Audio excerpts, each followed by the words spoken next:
And here we go. So, my biggest problem with this going into it is it generally seems to me that in the Monokuma file, Monokuma left out a very important piece of information.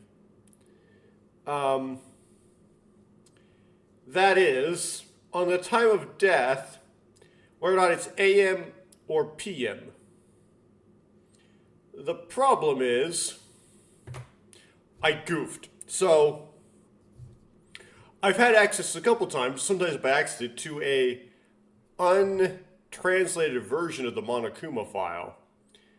But I didn't try to read it in Korean and recognize the, morning or afternoon denotation. And I don't think if I did the truth bullets right now, check truth bullets, where it would actually... Yeah, it would allow me to do anything with it. So what I ended up working with was either a Google Translate of the Monokuma file, which the Google Translate actually, the textractor, which I got the text to feed into Google Translate, doesn't extract the Arabic numerals. So it doesn't extract the time correctly, which creates problems with that information being lost in translation. I have to refer back to the Korean. But I just refer back to the numbers and then refer back to the AM and the PM. Or the Zephirum translation, which notably leaves out AM and PM information. However, the Zephirum translation is known to be downright terrible sometimes. And so it's unclear if that's a mistake in the translation, or not necessarily a mistake, just like the translator was like, oh, I don't need that. Or like a laziness in the translation, as opposed to information actually legitimately missing in the Monokuma file. The reason why I think that information is missing is Yamaguchi. There's just so many things that make it so that Yamaguchi seems to have been killed 8:40 p.m. as opposed to 8:40 a.m. Those being, one, the blood was no longer flowing out of his neck. It was completely dry.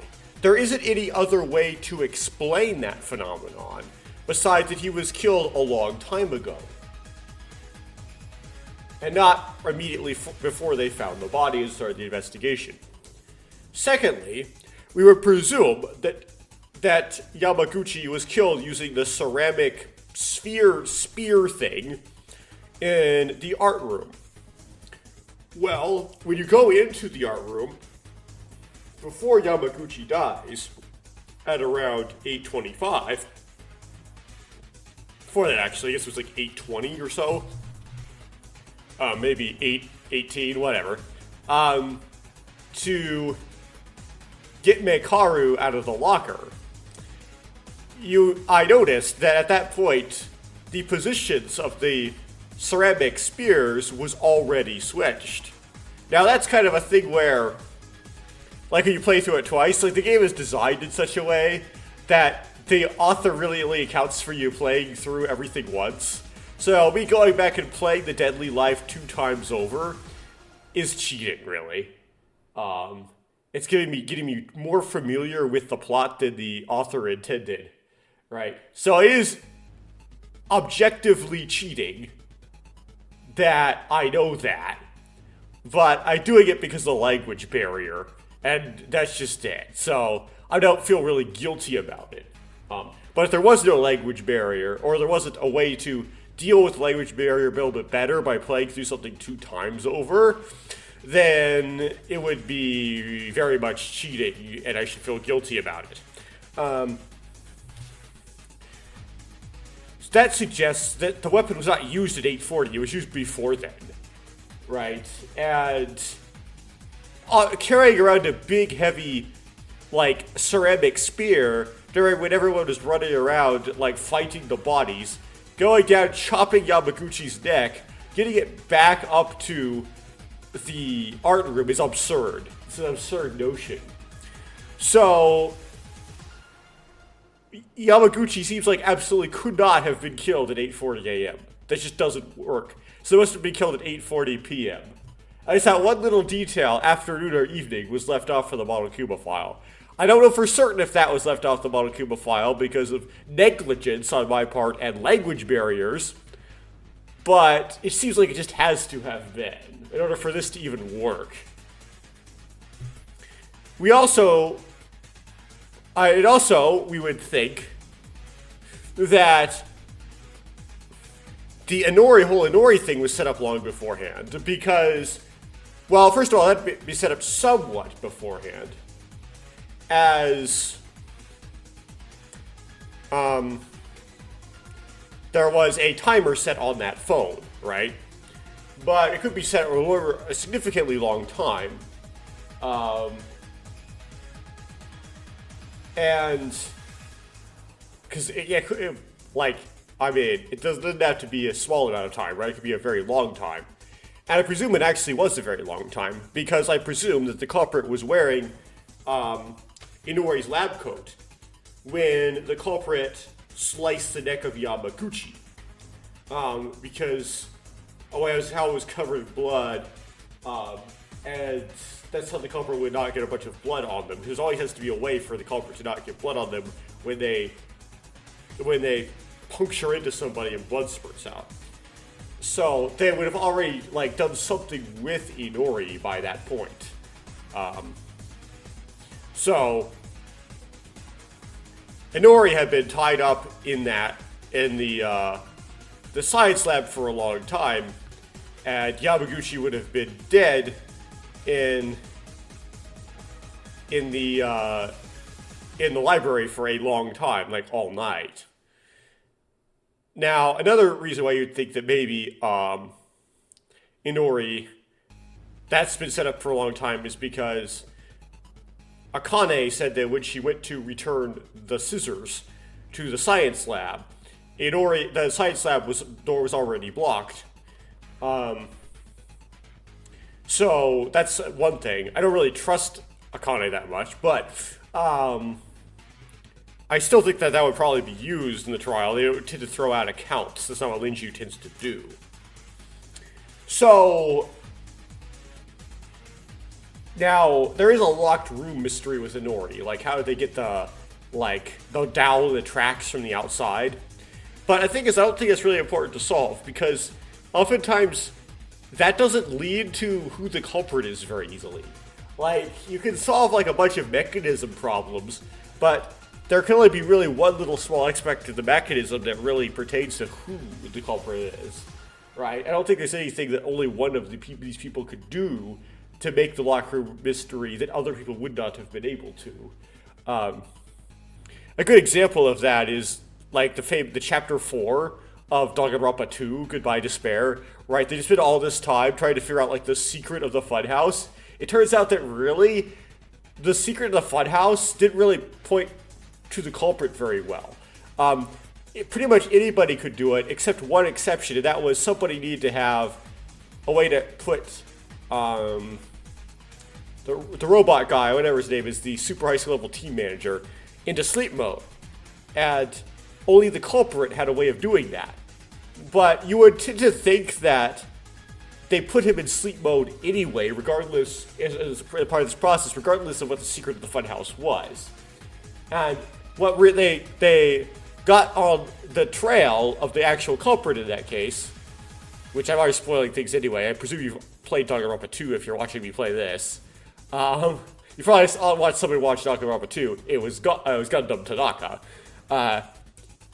Was something totally different that had no dependence on this big secret of the funhouse. So this complicated solving of the mechanism wasn't very relevant to who actually committed the murder, which is what they're trying to find. It was kind of tacked on to the logic. So sometimes that could be the case with mechanisms and locked room mysteries. It's it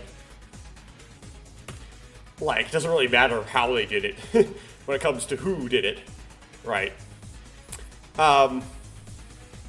But anyway, Yamaguchi was killed. The point here is that Yamaguchi was killed the night before, right? At 8:40 the night before. Inori was tied up and the whole thing set up to kill her at 8:35 in the morning, the night before, right? So all of this tried to figure out people's alibis, tearing apart that I've been doing, tearing apart the whole, like, timeline of the discovery of the bodies that morning is actually kind of useless. It's all red herring. It's pointless. What matters is last night. So they have to throw all of that out, right? Okay then. So who would have done it last night? Right, so I had this whole thing about like how it couldn't have been Ray. Because, you know, Ray was like, we know where she was the whole time. But Ray could have obviously tied herself up, stuck herself in that locker, right? Try to take suspicion off of her. So, no, like, once they have nobody has any alibi anymore. Once we got to the point where any people would cut their own legs to try to give themselves an out, people would hit themselves in the head and all kinds of stuff, tie themselves up. So, you know, just all kinds of stuff like that. Now, there was no evidence in Mikaru's behavior after being tied up that would suggest put any suspicion on her whatsoever. She was extremely Mikaru afterwards, and you would never guess, really, right? If it was her trick, it would have been like a really, like, she really would slip under the radar there. She didn't say anything suspicious, or suggest that she tied herself up. And the whole thing about the right hand of the culprit having some clue in it must be important, really. I don't see how they would, I can't imagine them not using that. And if Mikaru, like, this was all a trick by Mikaru, then that was completely useless. That would be really disappointing. And I don't know if that would be good writing. So, I'm really not suspicious of Mikaru anyway, right? I don't think it was Mikaru who did it. But she has no alibi anymore, because I'm pretty certain that these people were killed the night before. So,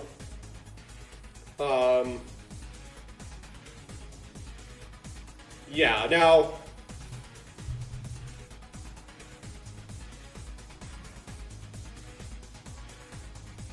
Yuhara could have done it because he had the cell phone, but you have had to have hit himself in the head and pretend to be passed out there, right?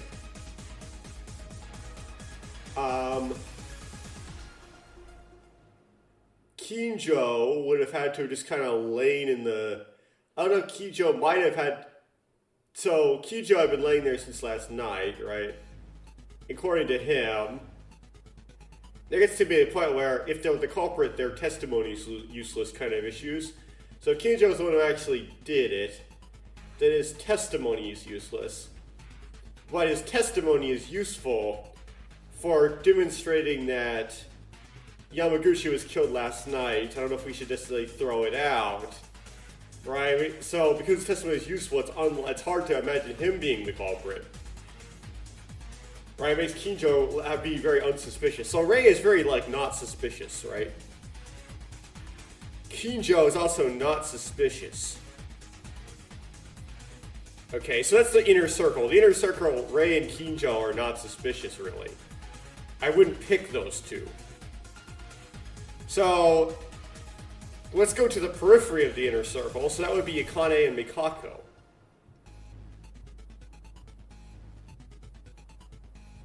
So we can talk about Akane here. So Akane has something that's kind of a little off, right?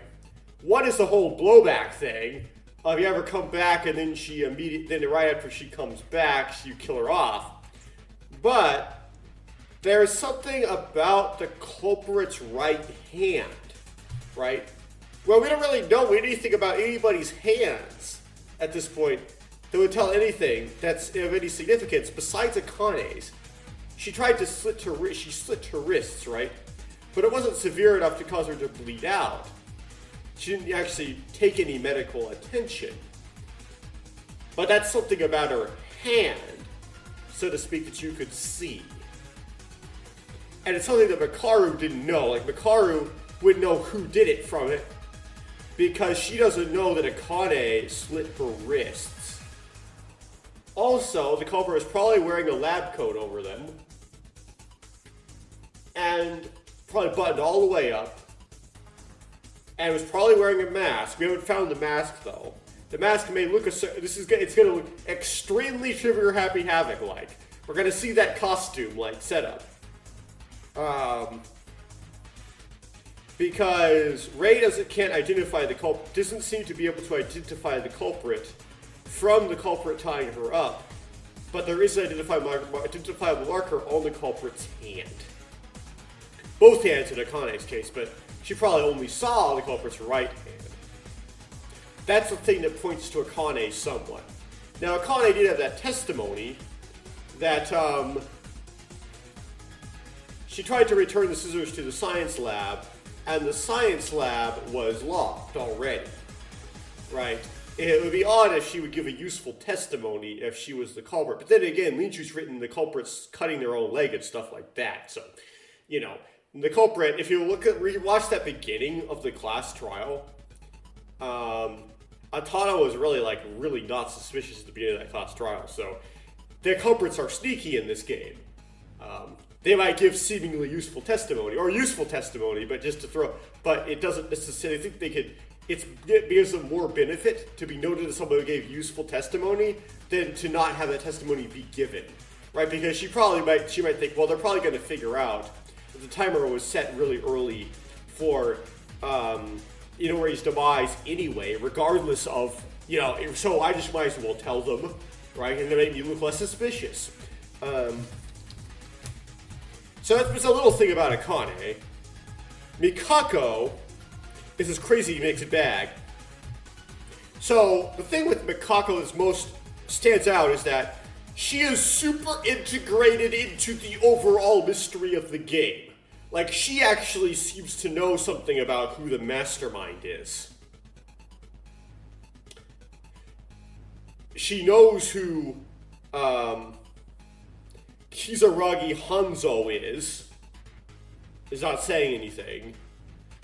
She probably knows the person trapped in the cage in the basement. She's probably the woman that he loves. And she probably recognized the voice of the person in the basement. It's not just a human voice, she probably knows whose human voice it is. And she seems to be recognizing that she's lost memories at some point. Right? She's unraveling the whole thing. And you might go, okay, there's a lot of focus on Mikako this chapter. Right? She's come in and she's done a lot of dialogue. But she's kind of a Kyoko. And it seems odd, though not impossible, to kill the Kyoko off this early. It's odd. She hasn't fulfilled her true potential yet. Now, they could, and you have to unravel what she might leave hints behind. Like, you might solve the mystery, and then there's stuff left behind in a room or something, right? And like an alter ego maybe kind of thing, and like she lives on in some way. It's not necessarily guaranteed she's not the culprit, but it makes it seem really odd. But you could easily mess up here. In that Mikako, there's a lot going on with Mikako in this chapter. A lot. And typically when you have a lot going on with the character, it tends to make it more likely they die because you're fulfilling their potential. But she's not fulfilling her potential, she's just built up potential. So, I don't think it's her.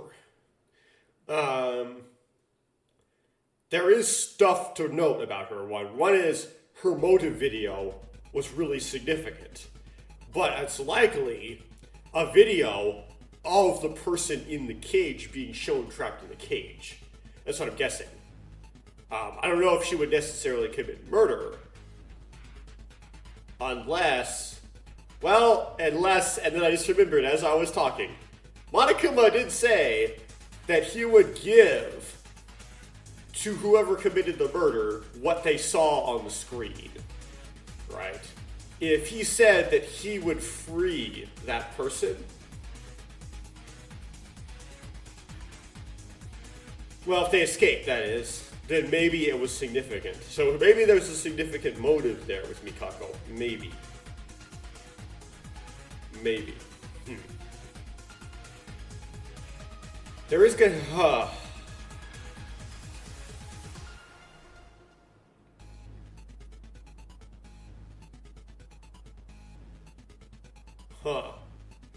What's also odd is this is something 8:40 is still quite a bit of time before nighttime. It's like an hour before nighttime, right? When Yuki encountered Mikako outside in the school before nighttime occurred, right? It seemed like he was like, I guess you gotta go back into your room again, right? It seemed like he was really close to nighttime, like 9:30 or 9:45, not like 9. And you might go, why does that matter? Well, I mean, Mikako could have already committed the murders. Well, you would think that, except Mikako commits the murders, and then after doing that, gives her big speech, which gets cut off by like a brain zap, to Akane, having just committed murders. That is weird. Not impossible that Lynchie would write that, but it is weird. Also, it makes it kind of weird that Akane would have done it, because Akane would have had to, if it's her hands, if it's her slit wrists that are the evidence, well, we presume that she didn't slit her wrists until right before nighttime. And that would have been after she did the murders. Unless she trapped Mikako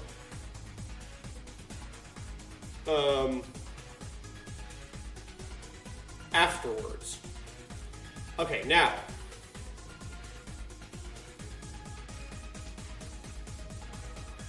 that raises up another thing. Okay, so why were Kinjo and Mikako assaulted or tied up or whatever? Yuhara, it seems pretty easy, right? They wanted the cell phone from Yuhara, but they didn't want to just ask him for it, because then Yuhara would know who took the cell phone, and that would be very useful in incriminating them in the class trial. So they didn't want to do that, so they knocked him out to take it, right? In contrast, Rei and Kinjo, you wouldn't want to just do stuff to Rei and Kinjo, because that could leave behind evidence, right? So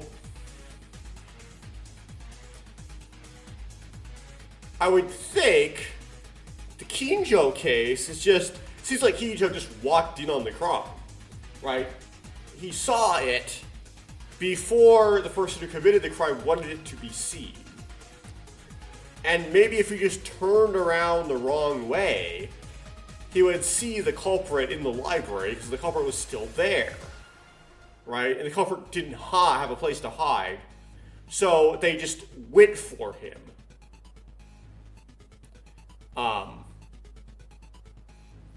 That's what I assume happened with Kinjo. With Rei,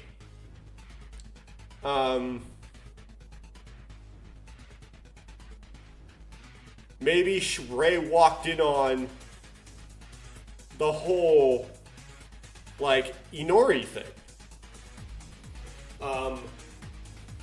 However, the setup they did with Rei was way overblown, first of all. Second of all, it's like, why wouldn't... They didn't know the rule at the time that they could only kill 2 people, because this is before Monokuma made this rule. Rei and Kinjo were the people most likely to figure out who the culprit was, because they were the smartest, right? So why would you tie her up, stuff her in a locker, while she has to, like, experience the touch of yourself, be able to examine your hands, see you, even if you're dressed, so you get sort of like a good kind of picture about you, like how tall you are and stuff, and then just let her live? You would kill her! Why did they just kill her? Like Kinjo, I guess you could argue, well, it's less bad because the Kijo presumably did not see them, but maybe he could have. You don't really know. You can't be for certain right in that moment. Why didn't you just kill him? Besides, he can solve the crime. Why don't you kill him? Right, so the culprit's really weird in that respect. It's like, why don't you kill these people? It makes it so much easier if you just wipe them out. You had them right there by the dam. You had them completely like their necks right there for you.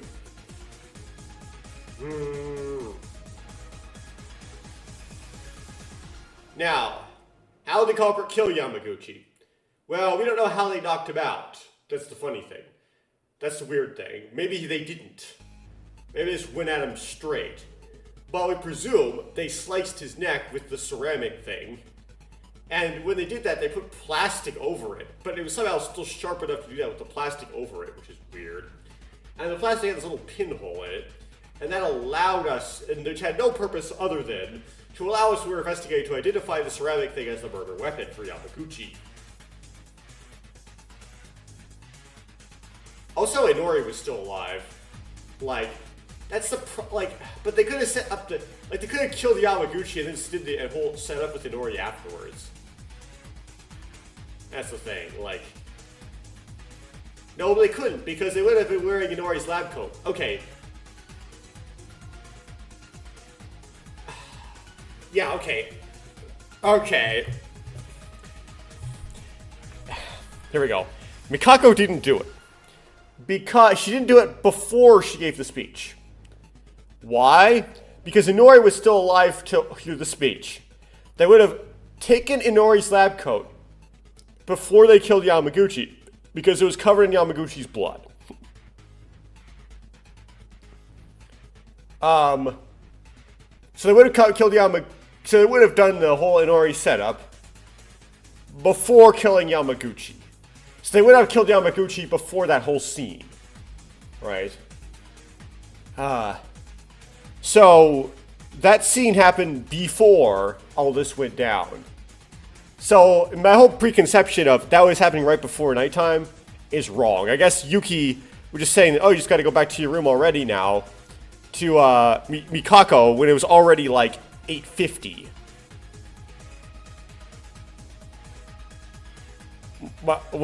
It's like before that. It's like already at 8, which is kind of absurd. But it's like 2 hours till nighttime. What are you talking about, Yuki? Yeah, that makes Akane and Akane would have done it after. Mikako it could have still done it after, I suppose. Right.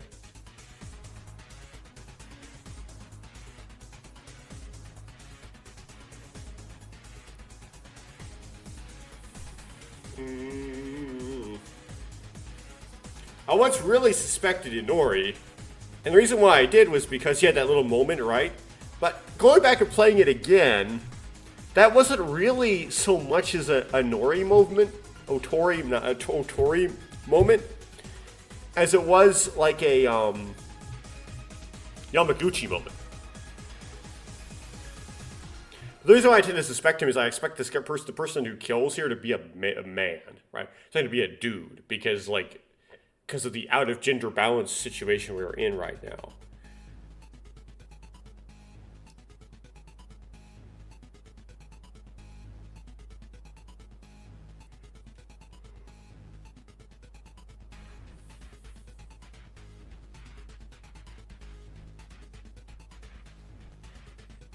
Kinjo.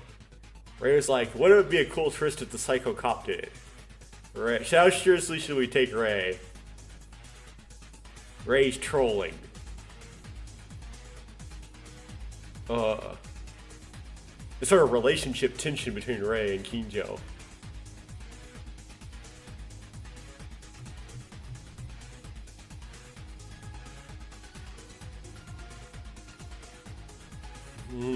But there's nothing else pointing to Inori. There's nothing pointing to Inori.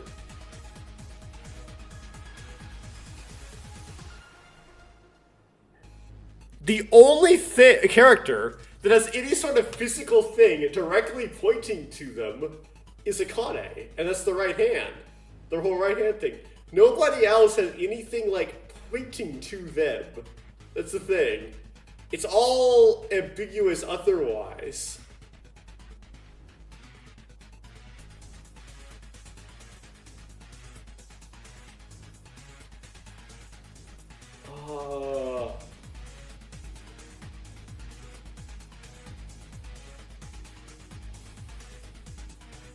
But that's so absurd, though.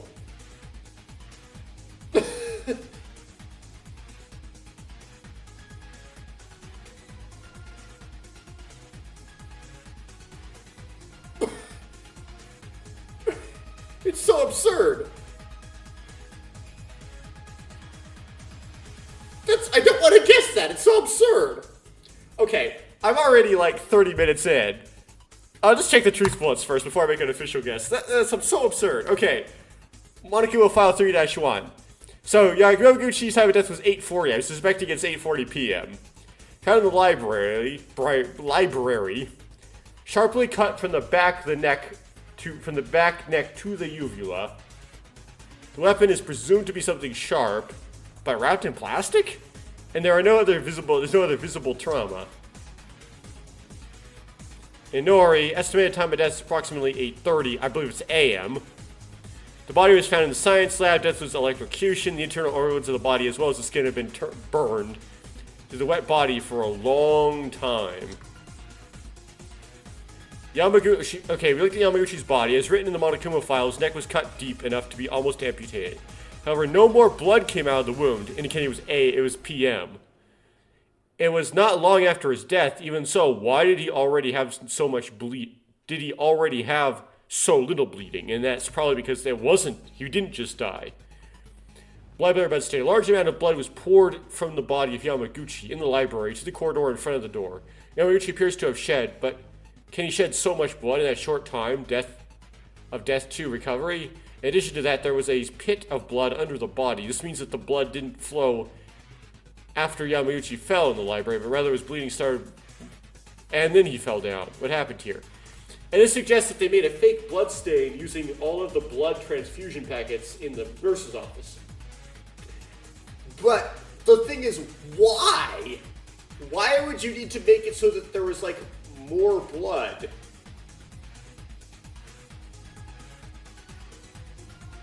What good would that do you? Like, what's the point? There's so much like, why would you do this in this Kinjo attack? There was a blood stain from Kinjo in the library. He was said to have fallen unconscious a little farther away from the body, meaning Yamaguchi's corpse. There seems to be no struggle signs in Yamaguchi's body, so it seems that Kinjo was attacked after entering the library and fell down, but I can't imagine Yamaguchi attacking Kinjo and getting knocked out.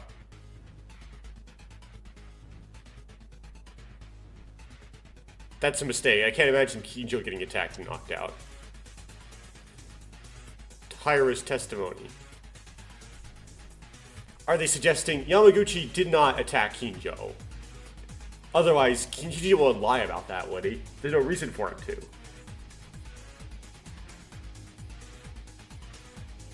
According to Taira, she stopped by the science room just before nighttime last night. However, the door to the science room was not open. Surely the door didn't open when I found Inori's body in the morning, but what's the reason for that? This is the locker where Makari was tied up. There's a lot of blood on the inside. Even if Makari was unharmed, who is the owner of the blood? I presume it's just like blood transfusion blood. But I don't know why. The blood wasn't sticky. It was almost dry and hardened. In other words, it was blood that had been spilled quite some time ago. There are a few conditions that could match. How did this happen?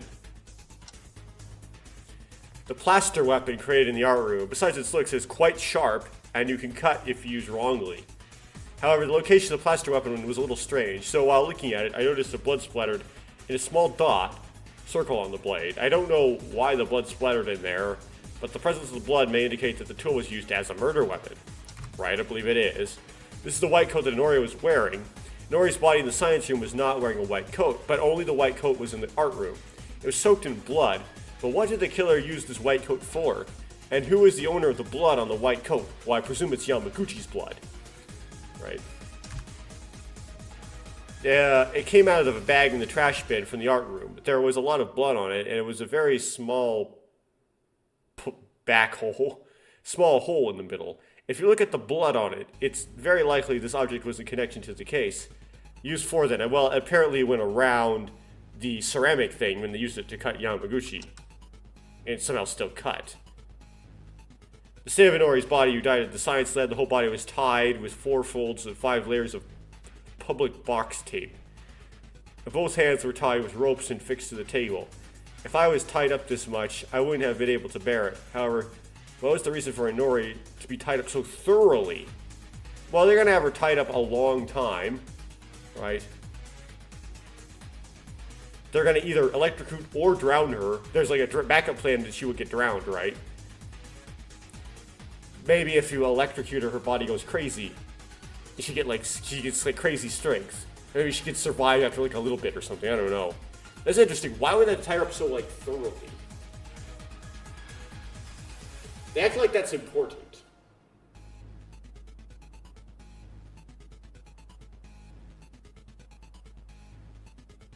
Huh. But I don't know why though. There is a sink in the science lab where you can throw away, okay, it's overflowing.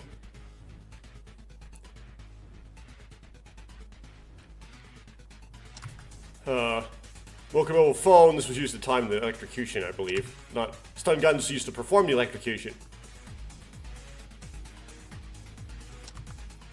The wooden plank, or board, whatever, blocking the door of the science room, I presume it was a sliding door, is in the track, right? It creates a locked room mystery, but I don't think it matters that much. She's able to enter the science room because of this. Mikaru had to use an object to break the window, or like her elbow. Like used her, what's it called? Weenus? She used her weenus to break the window of the door and remove the board. If you close it while standing on the back of the underpass door, it becomes an excellent clasp. Oh, maybe this solves the locked room already. Well, Mikaru's so, like, done looking there. When I pulled Mikaru out of the locker, she asked me about show my right hand, and Mikaru called this action minimal precaution for life-saving, which it's her last trump card. If the trial gets blocked at some point and everyone is in danger of dying, she'll let me know. Mikaru seems to know something. The cut slit. Missing blood packs. Yeah, they put blood all over the library floor and the locker, I presume, using the missing blood packs. For some reason. Although I need to bloody up. I don't know, there's no reason to do any of this stuff. Just before the trial announcement was made, Kiji woke up. He quickly disappeared, saying he had to do a little investigation before the trial began. I mentioned he found the pit and Yamaguchi lying down in the library. He was attacked from behind at night. Probably the blood. Blood. Okay, so blood in Korean is pee, right? So mistranslating anything to pee that's blood. If it's PIT, it might have been blood that they mistranslated. But anyway, he was attacking from behind at night. But according to his statement, it would mean that Yamaguchi was already attacked yesterday at dawn. At dawn? Wait, 8:40 yesterday? You mean... Okay.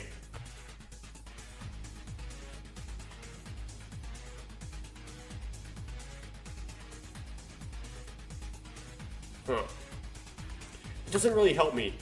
Okay, I only get to the first half tonight, so I gotta put a guess. At least for the first half. And this is where I gotta meet my doom. Because it's so absurd. It's such an absurd thing. And this absolutely absurd guess is gonna be, and I'm gonna abandon my whole gender balance presumption.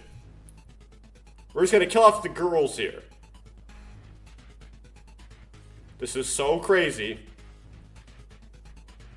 And it will prove Kinjo right, which is like a really interestingly awkward moral. Akane Taira. It's Akane, is gonna be my guess.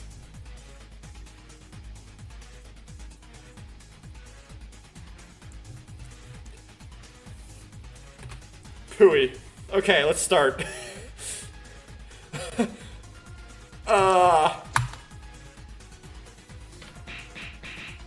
That seems so wrong.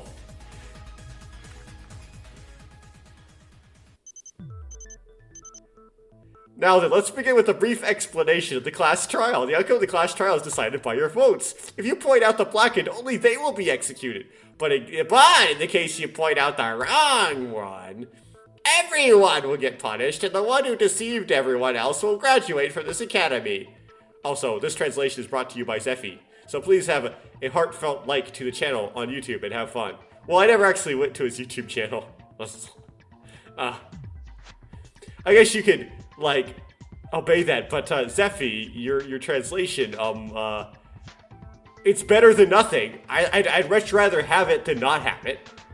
So, I just backhanded complimented you. I'm so rude, I'm so mean. I started like a beef by accident. Alright, I'll just keep going before I dig myself deeper into a hole. So, we have to find the culprit who killed Kanata-chan and Yamaguchi-kun, right?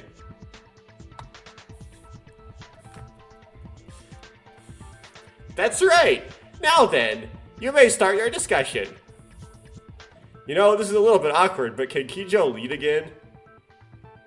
I could keep you on top of my reasoning, but unfortunately it won't be very helpful this time either. I investigated in a hurry. I don't know the details of the case, and there are several parts that I could not investigate. Because you got beaten and knocked out by the killer, right? Then, we have no choice but to do it ourselves as much as possible. It's gonna be a miracle if Mikaru help us. Now, it'll be fine. If you keep talking, we'll reach an answer, right? Then we can start, when you start discussing, Kinjo might find out something too. I hope so. Then let's do it as far as we can. This case has been far more different than the others. Unlike Maki and Tomori, who died suddenly while we couldn't see them, the murder took place right in front of us. I don't think so, Yuhara. I don't think so. Yeah, that too. We know because 2 people were killed on different floors. I think the people on each other's floors will have different information. That was when Kinjo fainted at that time. Then it's best to listen to everyone as much as possible. We'll begin a summary of the case. Satsuki will help too. The people who surveyed the 2nd floor and the people who checked the 3rd floor saw and heard differently. So we have to gather information. As Kobashikawa said, Kijo doesn't know anything, so let's explain the incident and sort out the order in which the incident occurred. First, before BDA rang this morning, Maeda, Taira, Iranami, Otori, and I were waiting for everyone to gather at the restaurant. After 1 hour, Mikako-chan arrived, but the rest, they gathered at 7.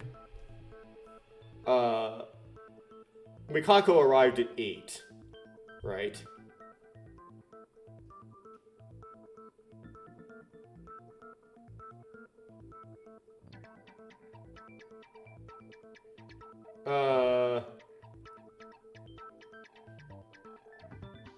Right, okay.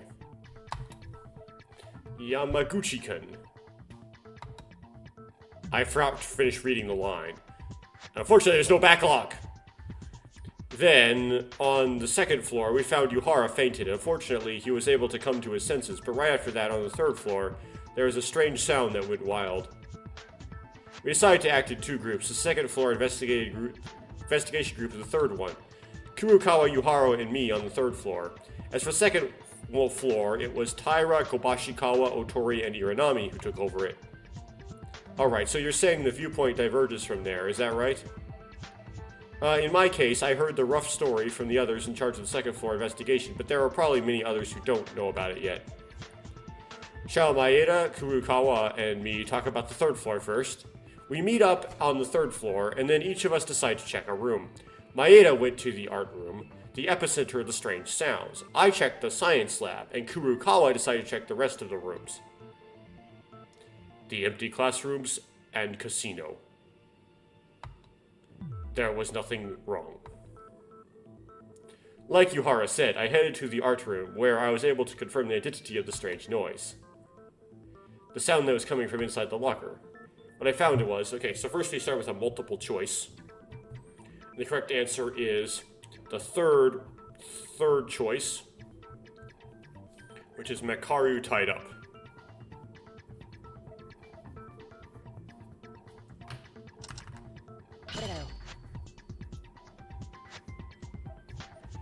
Inside the art room locker was Makaru with her mouth taped and her limbs were bloody.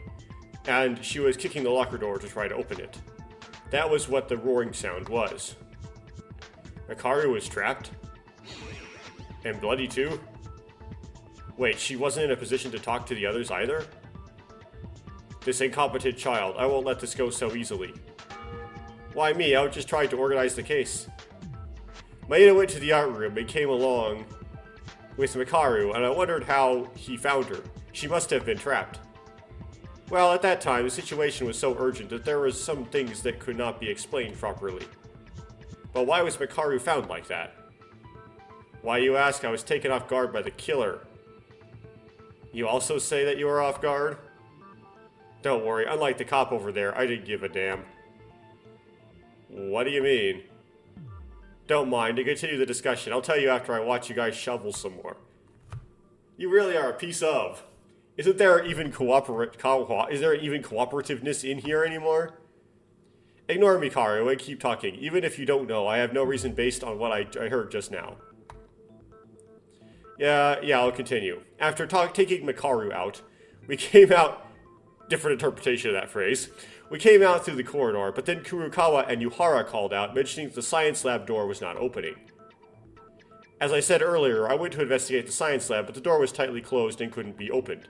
In my attempt, I tried to force it open, but it was no use. The effort didn't seem good at all. So Kurukawa joined, who came from investigating the other places.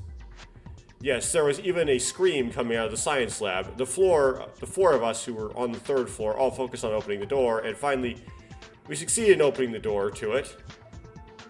Was Kanata-chan dead? Shortly after, the Bloody Discovery announcement came out. Everyone knows by now, knows by now, from seeing Inori's body, but it was so horrible that she was shocked to death and she couldn't even move from there. But the crime didn't end there. Yeah, it came out again, a second BDA. That's Yamaguchi's BDA that we found in the library, right?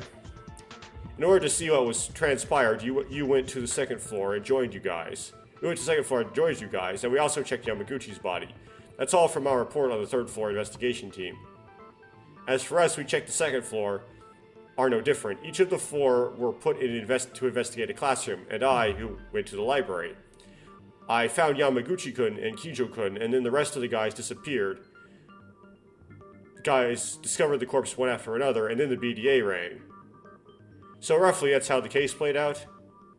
Yeah, at first glance, it's like a murder case, just like the two people died overnight and we found them one after another. But the biggest problem with this case is that the killing was this morning, the same day. They went to the same areas as us, even the same hour, and committed a murder. Is that, you mean the estimated time of death in the Monokuma file? That's right, according to the Monokuma file, Yamaguchi and Inori died at the time we were investigating the second and third floors. I realize this, but as much as we've been acting in pairs and working with each other, we can prove everybody's alibi. That's not the only thing weird, right? When the science lab door was close, we heard Inori scream clearly with the door in between, but when we opened the door, there was no one inside. Now, wait a minute, that's the same for us. The place where Yuhara-kun was found, it was near the stairs of the second floor. To get out of the library after killing Yamaguchi-kun, you'd have to pass through there, so you couldn't have missed them. When you went to search the library, did you go right away after breaking with the others who went to the third floor? Yes, when I went to the library, Yamaguchi-kun was already dead. If the culprit killed them in the library, I couldn't have missed that. And even if we say they secretly came out, Kanata-chan was killed too. To go to the third floor, they would have to pass Maeda-kun, right? All these things don't make sense. I didn't ask that far, don't jump ahead. You hate me. Yes, sorry. What are you sorry for? You don't have to apologize to that guy. That's how Kinjo is. He doesn't like Taira anyway, so don't worry. Everyone else is not thinking badly of you, okay? No, it's alright, Kabashikawa-kun. No matter what others say, it is true that I stabbed Kizuna-chan, and it is true that Ayame-chan died because of me. I don't deserve to say anything else. If you know that, then let's continue. I also don't want to waste my time talking about bitter stuff even in class trials. So then, the biggest issue right now is how did they go back and forth without any of us noticing it in a short time? Translation is actually kind of good right now for some reason. Yeah, Inori and Yamaguchi's time interval was only of 5 minutes. It's definitely impossible to kill in two places that's separated by different floor levels. It looks like that, but is that really how it happened? Let's think based on what we have investigated. I may have found the secret to this challenge. Skip and proceed. So we now have a non-stop.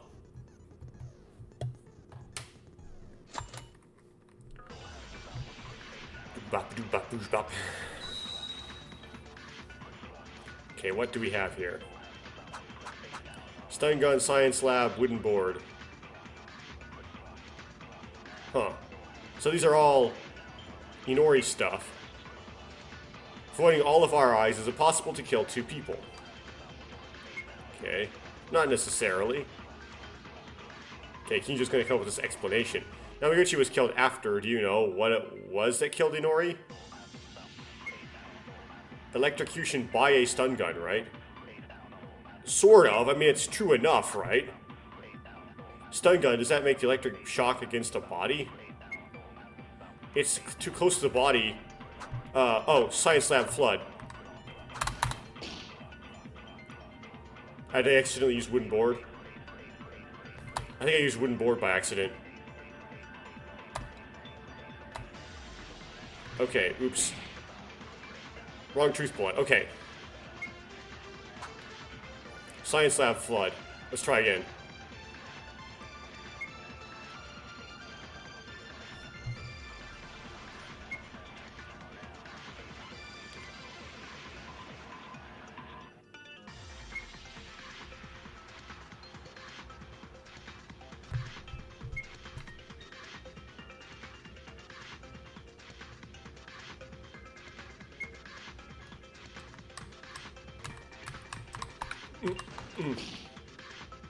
There we go. 1,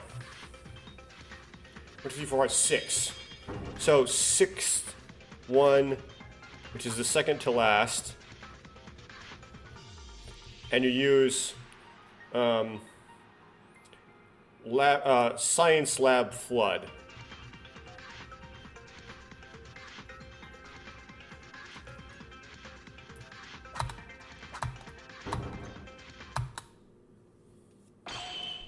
No, the weapon that killed Inori was definitely a stun gun. It may not have been a direct hit from the stun gun. It wasn't a direct hit, but the weapon was the stun gun. Are you saying some kind of ghost hit them? Have you all been to the science lab at least once? You fools! Wasn't that sea of water enough to overflow the corridor? At first I was wondering why they needed to do that. The fact that the science lab was turned into a sea of water. Inori was electrocuted. What was the cause to make this happen? If you let Kanata-chan submerge in water and drop the stun gun, you can cause an electric shock without touching the stun gun directly. But wait a moment, the stun gun itself is just a suppression tool. It doesn't come out with enough voltage to kill people in no time. Of course, it also depends on the device. However, if you allow water to pass electricity, it would be left enough for a person to pass through their body. Yeah, if that were the case, wouldn't the killer be able to electrocute indirectly with water, even if they didn't use the stun gun with their hands? Okay, now we have a rebuttal showdown. No way, Maeda, your reasoning is a bunch of flaws. What's wrong all of a sudden, Kobashikawa? Okay, is Kobashikawa the one who did it? He's dumb enough he can pass with this, but like a really early rebuttal showdown is suspicious. Listen, I tried to reason my head wrapped around this crime for a while, but this logic is so wrong that it just doesn't fit. I always been beaten by Maeda, but today I won't lose to you. You're arguing for such a useless reason? Useless? You said I was useless? Fine then, Maeda. Unfortunately for you, I found out what's wrong with your reasoning. Now then. I'll get all the girls. This is my chance to point out your mistake. Okay, I have to see if I can remember how to do this.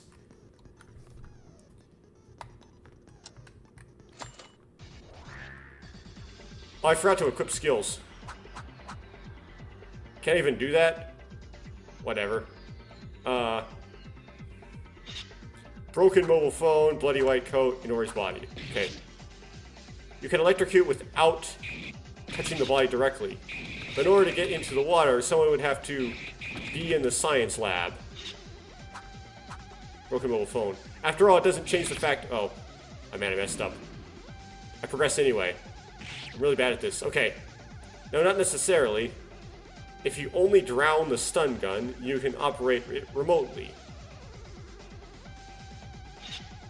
That's impossible. Only with superpowers. The stun gun moved on its own and fell into it. Your tool which... shift... Okay. So, second round. First counter with broken mobile phone. Okay. Those are really annoying when you have to do them in Korean. Kabashikawa, maybe. There may be one. A tool that moves by itself. What? In fact, the science lab stun gun wasn't just dropped there.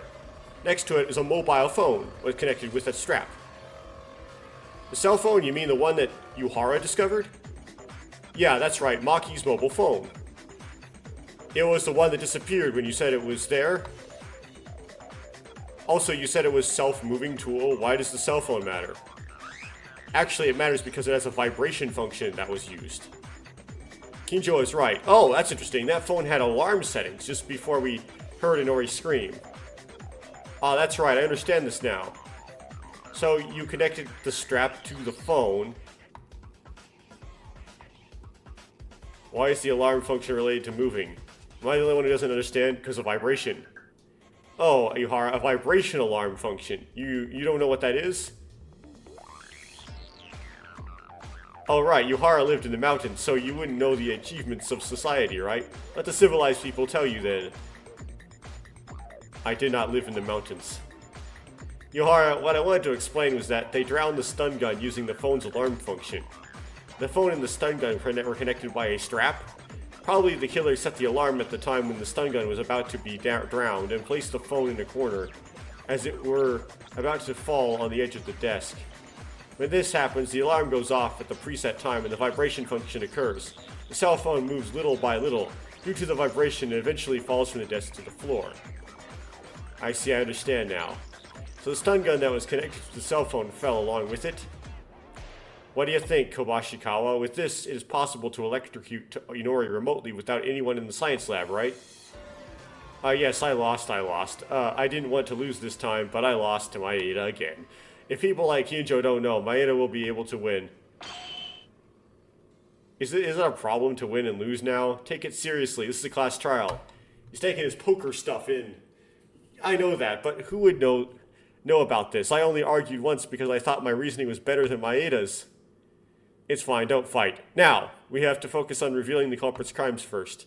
Why am I mediating now? Because you're the protagonist. So Kanata-chan was electrocuted remotely using a cell phone and the flood, right? Say, you found out that phone has an alarm function. Even if it's that type of phone, these days it looks like an old 2G phone.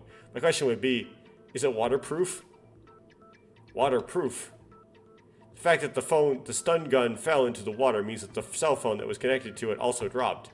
Old cell phones would probably break because of the water. No, rather the cell phone was floating on the floor of the science lab when it was in a broken state. The time was displayed was strange, and the colors on the screen had strange marks and lines. I just found out that an alarm was set among other features that were still functional. So you can't use any other functions again? That's a little disappointing. Even if it's out of signal, it is still a mobile phone that could bear a clue in the future. Hey, aren't you guys leaning down the road too much? That's for chapter 6. If the problem is sorted out, let's move on to the next step in Inori's problem. It was already cleared up. We've still yet to hear a lot more of this from this case. All right. So as long as the killer can do a remote killing using their cell phone and the flood of water, they don't have to run directly on the second and third floors. I see. If you set it up in advance, the rest just needs Inori tied up so that she cannot move on from that spot. They may have used a lot of tape for that purpose. It seems so, but if that's true, then what happened to Yamaguchi? Is there anything amiss? The culprit did the kill themselves. Wait a second, even if Kanata-chan is clear, is it the same with Yamaguchi-kun? When I discovered him in the library, there was only Kinjo who fell down. If Tyra's words are true, it would certainly be impossible to get out of the library without being noticed. The time of death was 8:40 in the first place, and it's impossible for any of us to kill at that time. Maeda-kun, Yuhara-kun, and Mikako-chan went to the 3rd floor, so it's impossible. Tatsuki-chan, Kobashikawa-kun, Otori-kun, and I confirm each other on the 2nd floor, but it's all too far-fetched. And Kinjo and Mikaro were in a state of being beaten by the killer, right? Then who is the killer? A ghost? No, wait, wouldn't it be possible for him? You, Kinjo? Kinjo? Well, but Kinjo-kun was hit by the killer in the head, right? No, I feel bad for Kinjo, but I think of it as in terms of elimination. Kinjo and Makaru are the only ones who have no alibi at the time of the crime. Makaru does if you still assume it happened at 8:40. Which I suspect it didn't. The Makaru is a suspect 2? They were in the art room, though. It's too far from there, but Kinjo was found right in the library where Yamaguchi was dead. So you're saying that being knocked out was a self-made play? But even I saw that the wound was quite severe to be self-play, and I tried to heal it. Wasn't that prepared? If you're guilty in the first place, you'll get executed and die, but it's about hurting yourself. Isn't it possible for the criminal to get out simply by faking being a victim? Okay, so you all consider me to be the culprit? That's... Do you really think I did the murder? If you say that, it only sounds like an excuse. If you're not the culprit, why don't you refute it logically? Isn't that your specialty? Because I really was fainted. I was lacking information. I am not able to refute something that you think it's reasonable. What? This is maybe... Kinjo, are you declaring your defeat? I'll ask this for confirmation. Yamaguchi's time of death is 8:40. It was written in the Monokuma file, so it's accurate. And as soon as you went up to the 2nd floor and scattered for investigation, Yamaguchi was already dead in the library. Yes, I guarantee this. Well, yeah, Kinjo himself saw Yamaguchi dead when he walked in, right? You know what? That if you can't refute it, you'll confess that you're the culprit, right? Kinjo, is he really the culprit? A reason for justice, or a character who doesn't forgive criminals? I have to leave this emotion and look at things objectively. Is it true that only Kinjo and Makaru are without alibis? Makaru has an alibi, but she doesn't. But she hasn't given your assumption. That's wrong. Without alibis, and could have committed the crime. But I should think about this more. It's possible that we concluded this way too early. Okay, we're non-stop now. Nothing that's brought up here that I don't already know, right? Like no new revelations have come. So plaster weapon, library bloodbath, Tyra's testimony. Tyra's testimony might matter here.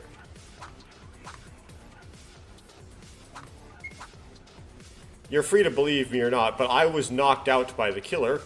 Okay. That might be your own trick. He killed Yamaguchi in the library on the spot. Maybe. You just have to pretend to be stunned by hitting your head. Actually, the only one in the library who can do it at the time is Kinjo.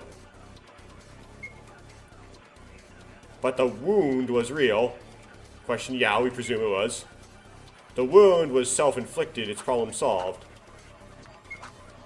Kinjo is really the killer? Okay, so something that Kabashikawa said early. I'm low on health. Yamaguchi was lying in the library. The person who can kill Yamaguchi in the library is the one who was in the same library, and it looks like that was only Kinjo in there. But is it certain that Yamaguchi was found in the library and died in the library? Let's recall what we investigated. Oh, we're going to go on a rough red herring for a while. This mystery can be solved too. So it's probably going to be the bloodbath. Yeah, I lost some stars. I lost a star there. So library bloodbath. Only one that could do this to Kinjo. That's correct. He was knocked out by the killer. It might be your own trick.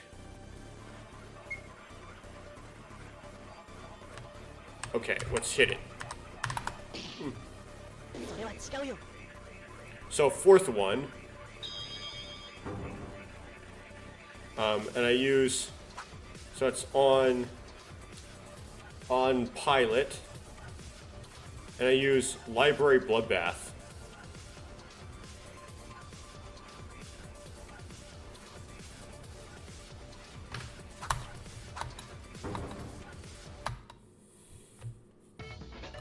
Kobashikawa, wait a minute, is that really true? You're asking if it's true, what do you mean? Kobashikawa just said it. He killed Yamaguchi, who was in the library on the spot. That conclusion may have been wrong. What do you mean? It was the same logic in Maki's case. There's no guarantee that the murder took place where the body was found. Then you mean he wasn't killed in the library? Yeah, we have to get it into the library. This doesn't solve the quandary, Yuki. I think that's more likely. Because the bloodstains where they were dragged from outside, if Yamaguchi was really dead in the library, at the beginning of the day it would be an impossible crime.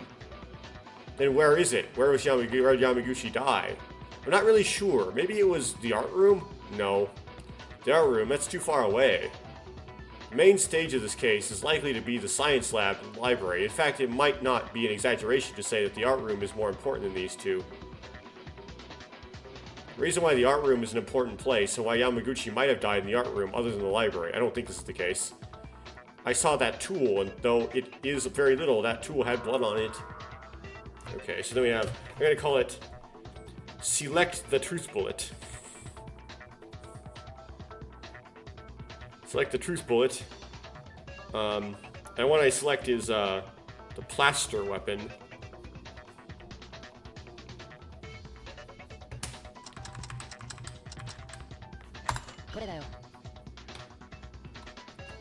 There are some plaster weapons in the art room. It's made of stone, but if you cut its edge fairly sharply enough and swing it as a weapon, it becomes such a spear that you can really cut easily on human flesh. No way, that spear made of stone was the thing that killed Yamaguchi-kun? I don't know if it's stone, it's probably plaster.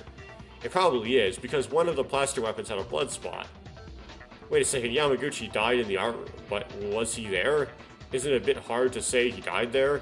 He could have been killed in the library and put back in that place for a while, right?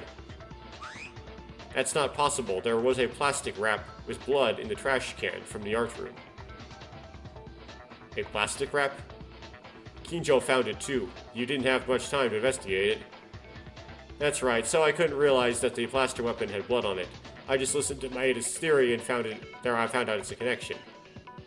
Then how was the plastic wrap used? As Maeda said, if there is blood on the plaster weapon, there is a high chance that the murder weapon is this. The Monokuma file also said something sharp. If so, the killer would have killed Yamaguchi with wrap around the blade of the shedding. Hey, you said the wrap was covered in blood, right? I mean, is that a tool to prevent blood from getting into the weapon? I realize that, but isn't there something odd? They used a wrap to keep the blood from getting into it, but Maeda said the plaster weapon had blood on it. Isn't that a contradiction? Didn't I mention this? It wasn't just a spread, it was a faintly spread.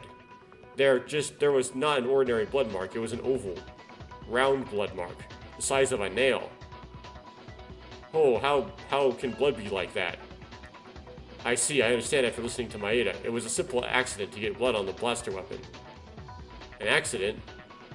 I don't know how many people have gone through the trash cans in the art room, but if you have seen the plastic wrap, you know.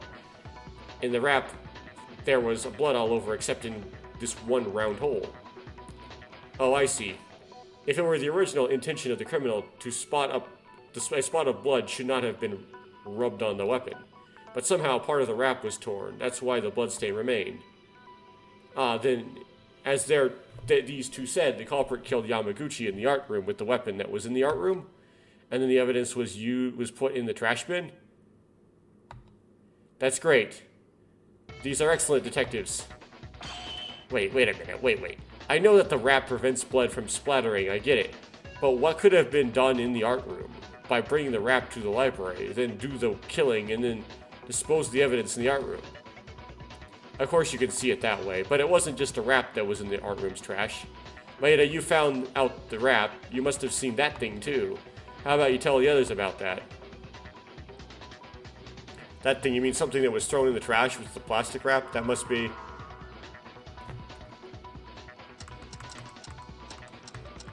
Bloody lab coat. Okay. So select the truth bullet.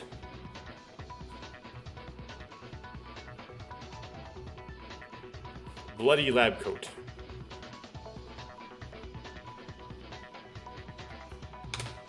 Put it out.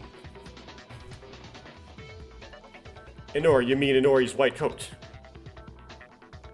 Indeed, Inori's white coat was a lot of blood. As a result, Inori's body was not wearing a white coat. Why was the coat in such a place? Wait a minute, Kanata-chan is... She died in a terrible manner, but she didn't bleed at all? But there's blood on it. I don't know why Inori's white coat was in the art room, but one thing is certain, the killer used the white coat to wipe the blood off. Wipe it off, but isn't it still there? You can tell just by looking at the shape of the blood. In all likelihood, it's a blood stain that seems to have been rubbed with blood. At some point, you can see that it was used to destroy the evidence. Well, but it was Yamaguchi who shed blood, right? Where do you say they wiped the blood off? It's the art room itself. The art room had traces of blood on the floor. There were traces of blood left. As Kumikawa mentions, there are traces of blood wiped off the floor of the art room. I even checked with the smell, so I'm sure. Whoa, I didn't know about it, but there was blood on the floor. If that's the case, it proves that they wiped the blood with the coat. Blood splattered on the floor of the art room? Someone mentioned this before, only Yamaguchi shed blood. Then by process of elimination, that means the blood splattered in the art room is... Then Yamaguchi couldn't died in the art room. Indeed, that would be good enough for of a reason we didn't find these on the second floor. This is Kinjo after all. Even if we investigate for a few minutes, they will remain to solve all these cases. I can only put my reasoning up to this point. Even if Yamaguchi died in the art room, the mystery still remains unsolved. Well, which was mystery? No matter where the body died, what you saw with your own eyes was Kakeru Yamaguchi's body, who died in the library. Then the corpse must have been moved by the killer, which in turn means they somehow moved from the art room to the library. Oh, that's a surprise Mikaru helping us. How frustrating this is. Anyway, think carefully. The time of death of Kakeru Yamaguchi and the time until you found the body. Before starting the non-stop debate, we recommend that you hear about the spell bullet scan. Oh no, is this absorb? Okay, I do know what control I use for this, so... Would you like to learn about the... Yes, I have to learn it. In the case of ordinary non-stop debate, multiple truth bullets are given, and a common to fire the truth bullet suitable to the opponent's statement. In this case, however, you can scan a bullet from another friend's yellow statement to make it your own. To scan, press X or escape. Okay. X or escape to absorb. And we know that this isn't absorb this time, because they're giving us the tutorial for absorption. So finally, absorbs are here.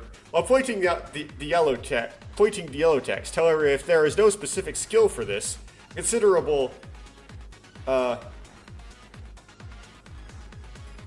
considerable del something given to the scan, and if a friend's words miss during the scan will fail. Also, scanning a truth bullet doesn't mean it's the end, because you got a truth bullet that will be the correct answer. But if you need to refute it by using the second scan truth bullet, as usual for the contradictory remark, you can't, that's a bad translation. You can't scan any statement either. You can only scan one truth bullet. Don't hesitate to scan if you hear any specific suspicious yellow comments. Finally, scan truth bullets don't disappear unless you shoot them for correct or incorrect answers. If you scan the wrong statement, the scan will disappear, and we'll go back to the beginning. Also, truth bullets other than those that have been scanned won't disappear until they are shot. In other words, in some cases, after scanning, you may skip all comments and go back to the beginning. But in the scan state, your speaking power will not be reduced unless it is a mistake, so you can refute the correct answer with confidence.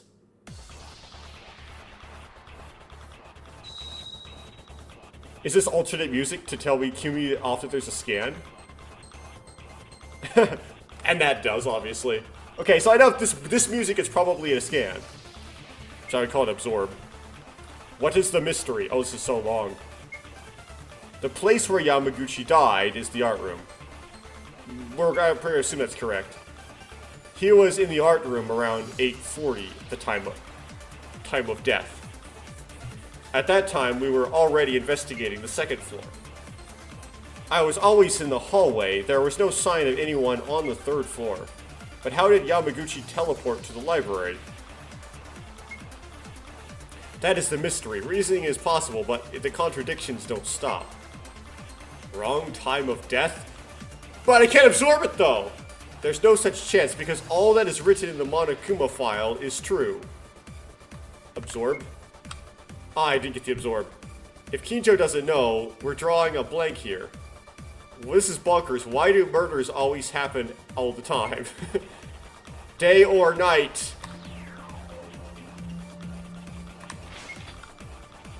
Think about it. Something might come up. Okay.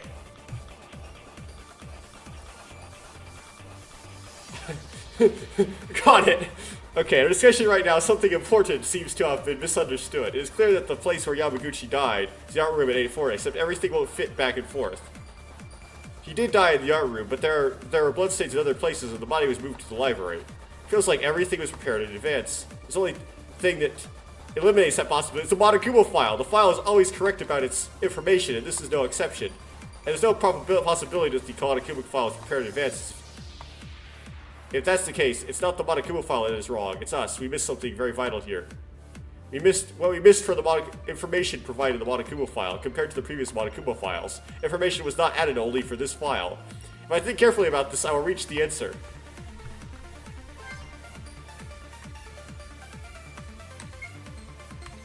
Okay, let's see if we can shoot this one. No, that's right.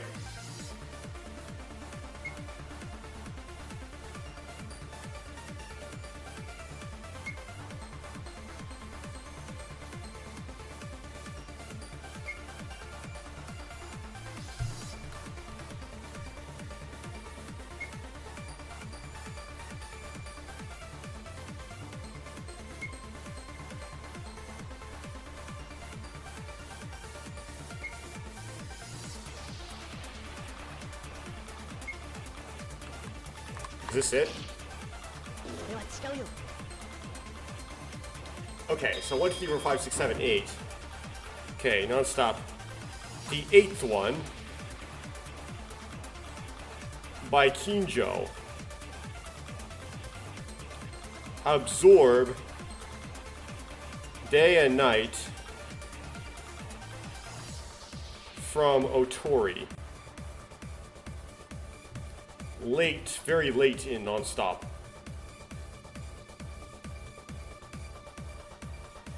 Okay.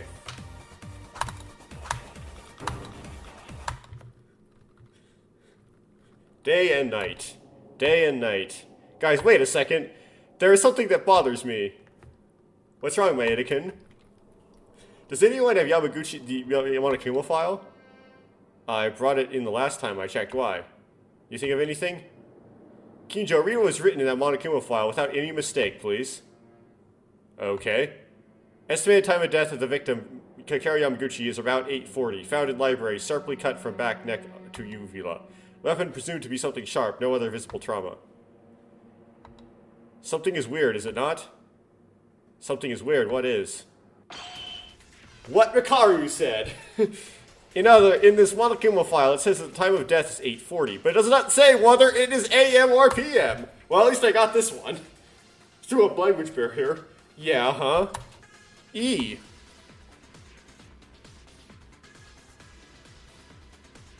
Well, she was right. It's better than the police, am I right? It was like that? I don't understand what they were talking about. Teruya and Kobazi, too, explain it to us. But hey, why do you mention me and make me a fool? Do you understand them? Please explain, Maeda. Okay, think for a moment. In the Monokuma file, we've seen so far clearly indicating whether it was morning or afternoon. The victim is Kyoka Maki. The estimated time of death is 6 a.m.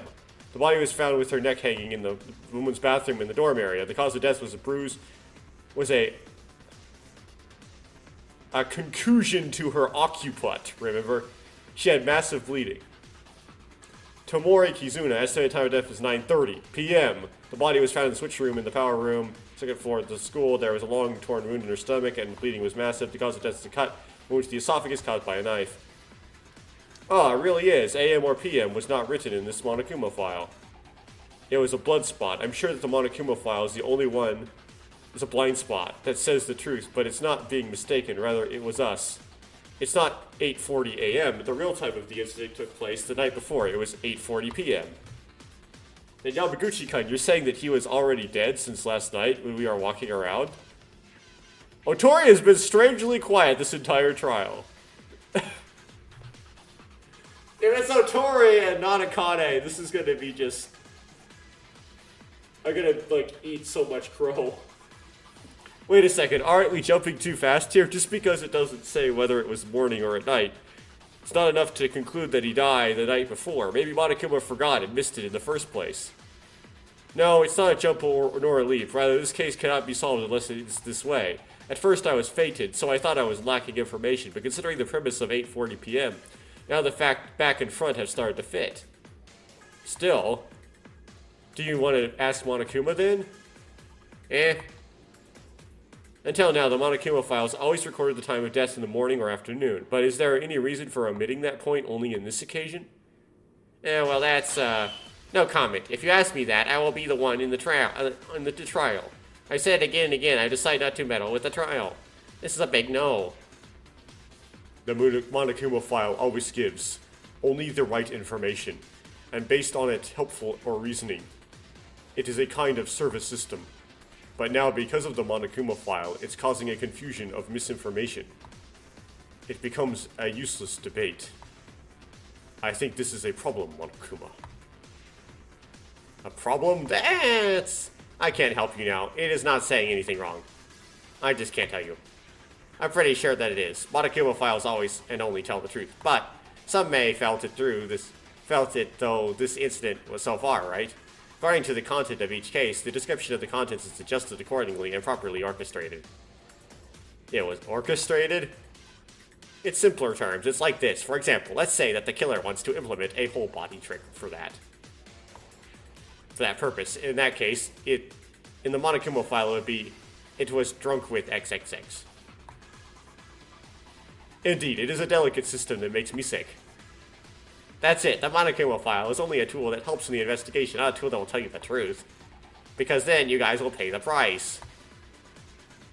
It seems like you wouldn't... Whoa, why is it almost... I accidentally skipped that line because my finger was sunk too deeply into the enter key. Problem with linear keyboards. That's why the timelines are subtracted from the Monokuma file. Very strange, isn't it? What? I can't hear you. I don't know anything. La la la la la. It was bound to happen. In fact, because of it, this time trick almost got us very badly. We were drastically wrong at those moments. No, it certainly looks that way. But are we really sure? Without certain evidence, it could have just been an inference based on Monokuma's words and circumstances. Why are you so negative? Did someone stab you? What? It's not like that. I just want to be sure. Sure, it's not like we don't understand it. Well, if that's the case, I'll be sure to submit evidence, as Haruhiko said. Shall we try it? You have evidence? Yes, before I used to think about whether this was done in the morning or at night. But I knew the timeline trick, and there was some solid evidence to support that claim. Questions I felt during the investigations, I could feel it while I was examining Yamaguchi's body. Yamaguchi was dead for a day. The cause of these questions are understandable. That question is, stopped bleeding, right? So multiple choice. Second option, stopped bleeding.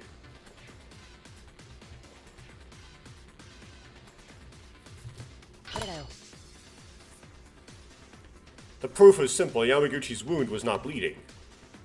That's not it, is it? It was because the library was a bloodbath. That's obvious, but in this case, but anyone who has examined the body in detail could have felt a sense of something misplaced. The blood is recent in contrast to the library. Yamaguchi himself though did not have a single drop of blood coming out of his neck cut. You saw that? I didn't really check the body in detail. Definitely, it felt strange too. When I heard about Yamaguchi's time of death and thought about it again, if things connected in some way. Then let's sort this out. The blood was far gone. Is that what it means? It's been some time since he decided, he died. So the blood already stopped? Oh, I see. It supports the idea that Yamaguchi-kun was already dead yesterday evening. Otori is so sus because he's not saying anything. And he's like, you have evidence? Okay, wait a minute, please. Surely that may be true. But what happened to the blood in the library? The blood was not dry and it was just flowing. The blood in the library is just a diversion for a criminal to make us think that Yamaguchi just died. The blood that filled the library was probably what the killer used. The tool would be in the infirmary. Right, so this is a select a truth bullet. Missing blood packs.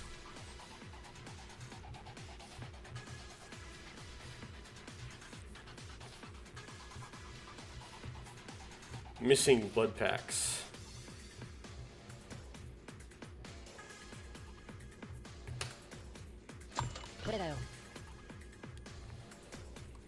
Do you know there is a refrigerator in the infirmary that keeps blood transfusion packs?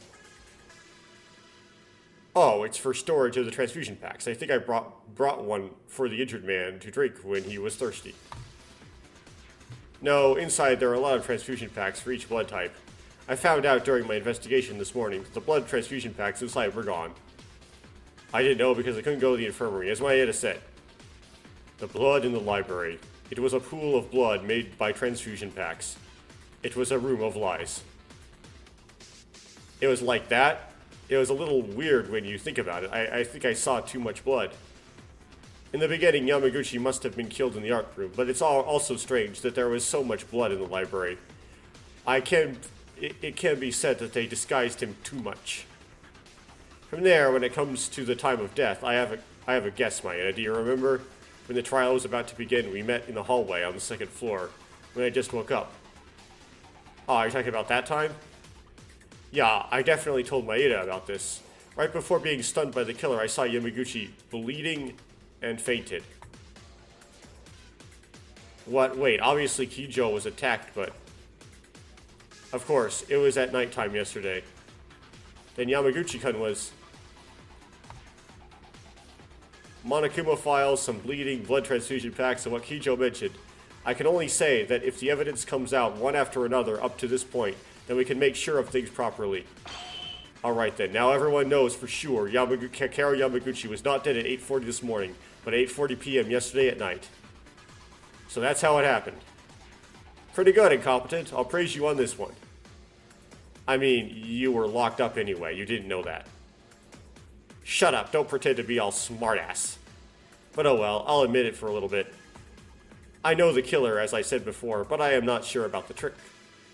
I thought you said you did know the trick. I'll tell you that my gaze on the Incompetent has changed by about 0.1%. That was a compliment, right? I guess all the mysteries have been solved, because Yamaguchi was already dead yesterday. The trick for Inori was solved too. That also includes the movement of the blood spots, and the corpses all over the place was indeed solved too. However, the real issue begins after this. Right, it's like, I could figure that part out. Who did it? It's like, we figured out all this stuff, and like, this doesn't solve who did it. This is the how. Okay, we got a lot of how information. Sometimes the how information is completely irrelevant to the who, almost. We gotta figure out what Kakeru being tied up has anything to do with this. And why there's blood in the walker. Like, what was that all about? And who is the killer? What is the problem we have? Or that is the problem we have on our hands. Yeah, it's too early to be happy just yet. Even if we solve all the tricks, mysteries, and questions, if we don't know the culprit, then this is a bad outcome. But if the contents so far are true, then the criminal deliberately wanted to make 8:40 p.m. and 8:40 a.m. different. The timing was thoroughly calculated for the murder, right? But they wouldn't know that the Monokuma file would do that. Also spraying a blood transfusion pack and even had the guts to kill 2 people and attack up to 3 people in a single night. Up to 3. They attacked 4 people. Yeah, this case is somewhat impulsive and different from the 2 previous cases, which were considered semi-accidents. Semi-accidents. I'm certain this was a planned murder committed with a crime plan. Kinjo's words are correct. Unlike the previous 2 incidents, I feel a firm malice. Are they really among us? A killer who carefully murdered like this? You are sus. You are my guess. Huh.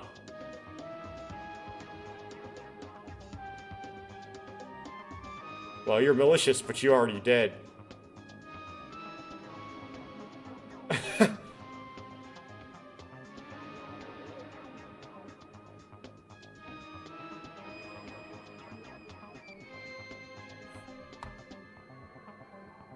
Kinjo, what should we do in this case? If all the tricks are really solved, and if you only need to find the culprit, you should start with an alibi. Since you know the real time of death of Yamaguchi, you will naturally know who the killer is if you look at each alibi based on this. Alibi, you mean? Let's weigh each one. First of all, tell me what everyone did at 8:40 p.m. yesterday, the real time of death of Yamaguchi. Yesterday at 8:40 p.m. At that time, surely wasn't at the time Tyra was making a fuss. Tyra's fuss? Oh yeah, that. Tyra tried to kill herself last night. It's no big deal. Tyra just got hurt a little. I was there. It's irrelevant for the case. Makako-chan. Why was she dismissive of it, though, as its relevance to the case? That's unlike her to do, because it is very relevant to the case. Right, so that leaves Kurukawa, Otori, and I, who were there. Iranami, Kobashikawa, and the 5 of us were supporting Tyra. When I recall that, I think it was around 8:40 p.m. Okay. If so, I think you can remove the 6 of you from the suspect line. Something's up with that. We can't... Because that's too much elimination. So...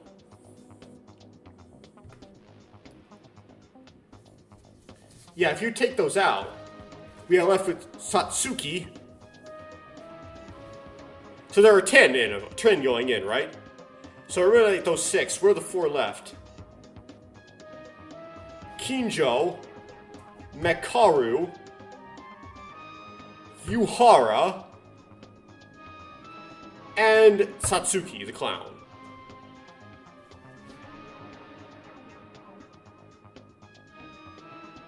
That's too much elimination, unless it really is Satsuki who did it. But it's not Satsuki who did it. There's nothing pointing to her.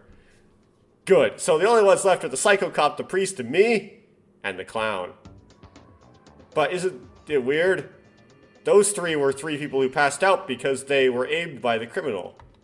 Unless one of them faked it.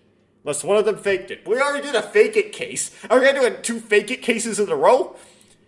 It's nothing you need to think about too hard. I don't want to doubt this, but in this case, there's only one possibility. There's proof that one of the testimonies was lying.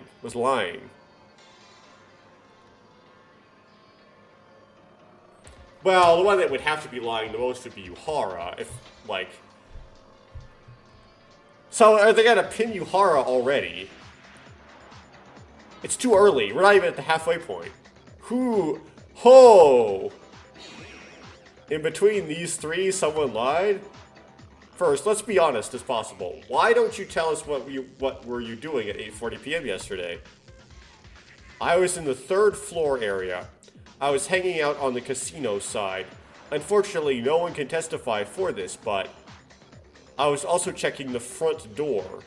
But as I mentioned, I can't prove it because there was no one around. Same here. What, were there no witnesses for the other 3? So you're saying all 3 are possible to commit the crime? Okay, wait, how many are dead? Okay, start with 15. 6 are dead, right? No, they're down to 9. Okay. Oh, okay, so we're not talking... Satsuki the clown does have an alibi, apparently. Okay. Well, I think this is gonna be nonsense. It's not gonna be like Kinjo or Yuharu or Mekaru, right? Yuhara. But the three, obviously the most likely would be Yuhara. Well, one of the three was not attacked by the killer, but what if they pretended to be attacked? And the one that would be the easiest for them to do would have been Mekaru, right? Because she's the fakest looking. I'm sorry, but Kinju, Yuhara, and Mekaru, can you tell us the situation when you guys were attacked at dawn? If this solves your doubts, when I was a little over 3 a.m., I was on the way from the first floor to the second floor. And I usually went to the library side, so I moved there. When I went inside, Yamaguchi was down. I figured he was already dead by now, but at that time, it was necessary to find out if Yamaguchi was simply stunned, stunned or dead. But as I was trying to approach him, you were ambushed? Right, normally I'm not always nervous, but I think I was off guard for a moment. Probably the killer aimed for that point, and they showed Yamaguchi's body to me. They showed it to you? Metaphorically, yeah, do you understand what I mean? Since Yamaguchi had been moved to the library, it was not as bloody as it is now.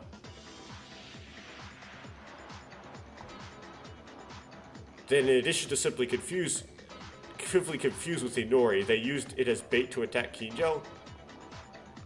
I wonder why I was only stunned and not killed. But they will regret it. In return for keeping me alive, I will keep them out and they will be punished accordingly. It was a similar situation for me, but it was probably earlier than Kinjo's. I was attacked near the stairs while trying to go to the third floor. How about you, Mekaru? Well, it's roughly similar. I was attacked near the art room and lost my sight somehow. And when I woke up, I was inside the locker. Are your glasses really that important? But it's all happened in the middle of the night, right? Now it seems that all three people are attacked at different times, and there were no witnesses, so how do we know who the killer is? No, even if we were just attacked, doesn't it seem a little different in the method? The method? The attack method. Kinjo and Yuhara, I know that we saw them get directly beaten and bleeding. But Mekaru was not bleeding, nor assaulted in any way. I love this music.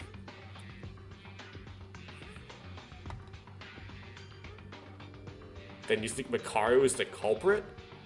Do I have to tell you every little thing now? It's chloroform, that's what they did. Chloro what?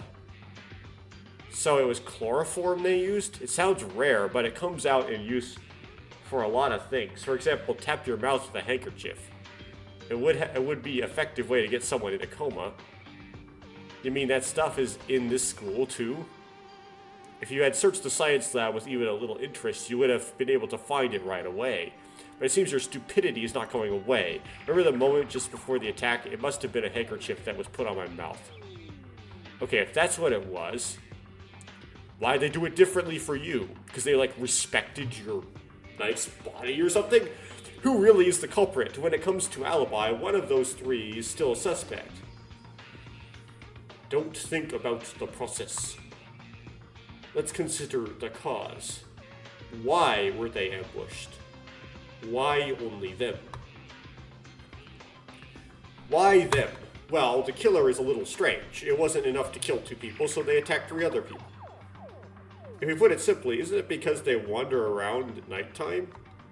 And now, if they had some alarm or vibration prepared in advance, or if the corpses were found, it would be a headache. Maybe, but...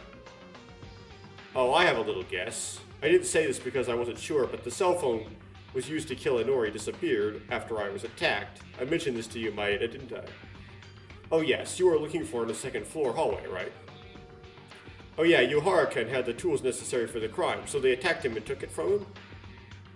Oh, I see. There was a reason for Yuhara's ambush. If that's the reason, why did they attack Kinjo? If Kinjo moves normally at the time of the crime, it would be difficult for the culprit to get out. Plus, he's the ultimate police officer, right? There's also the results of the 2 previous cases. Ultimately, in this case, Kinjo is struggling like that because the trial began without Kinjo collecting enough clues, right? Even though I did research properly, your tone seemed to pass it all to me. Hey, let's not do that. If the trial fails, Kinjo's life is also at risk, you know? Well, it seems like I can see the truth after coming this far. Huh? I've been suspicious of it, but when I think about the information I've got so far, I can see the silhouette of only one person, the killer. I believe some of you may have realized it. How about it? This is way too early. We haven't got to the midpoint yet. The killer's silhouette can be seen?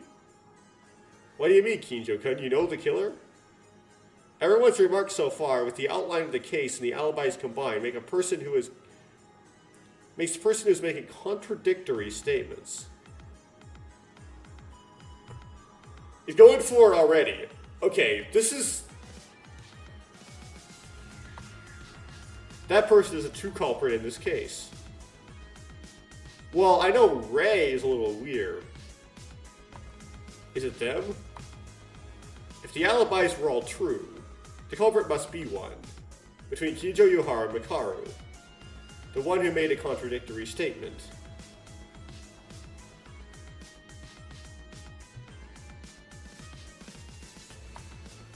Among them is... No, they're gonna make me do this. Okay, so Ray says they used chloroform to knock her out. That is weird because it's different from how they knocked out the other two people they knocked out. But it's not contradictory, right?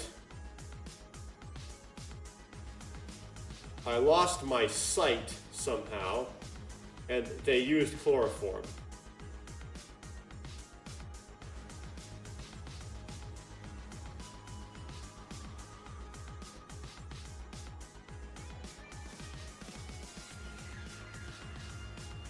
They probably want me to choose Makaru.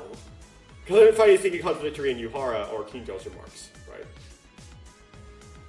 But, Makaru's not the culprit. Like, that's not a thing. So it's too early. Oh, okay. Well, okay. I'll lose some health.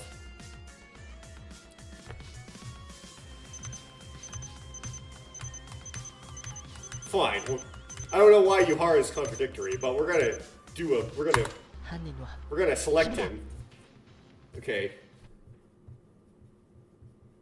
Select the person and Yuhara. No, it's not Yuhara. It's too early. It's not Yuhara. Don't tell me. Was it you? Yuhara? Kinji Yuhara?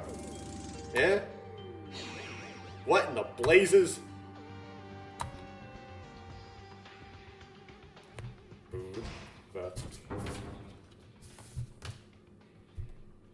No, it's not Yuhara.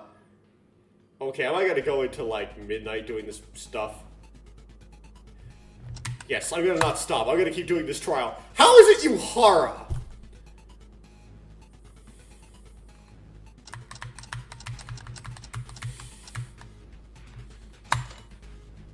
This stuff is stupid. Okay. No.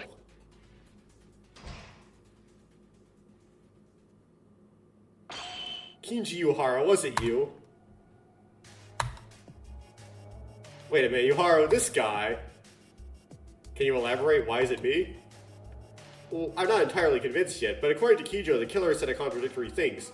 That alibi, if it were you, if you are the one who said contradictory words without an alibi, it was only you, Yuhara. Contradictory words? When did Yuhara couldn't say these things? When did he contradict himself?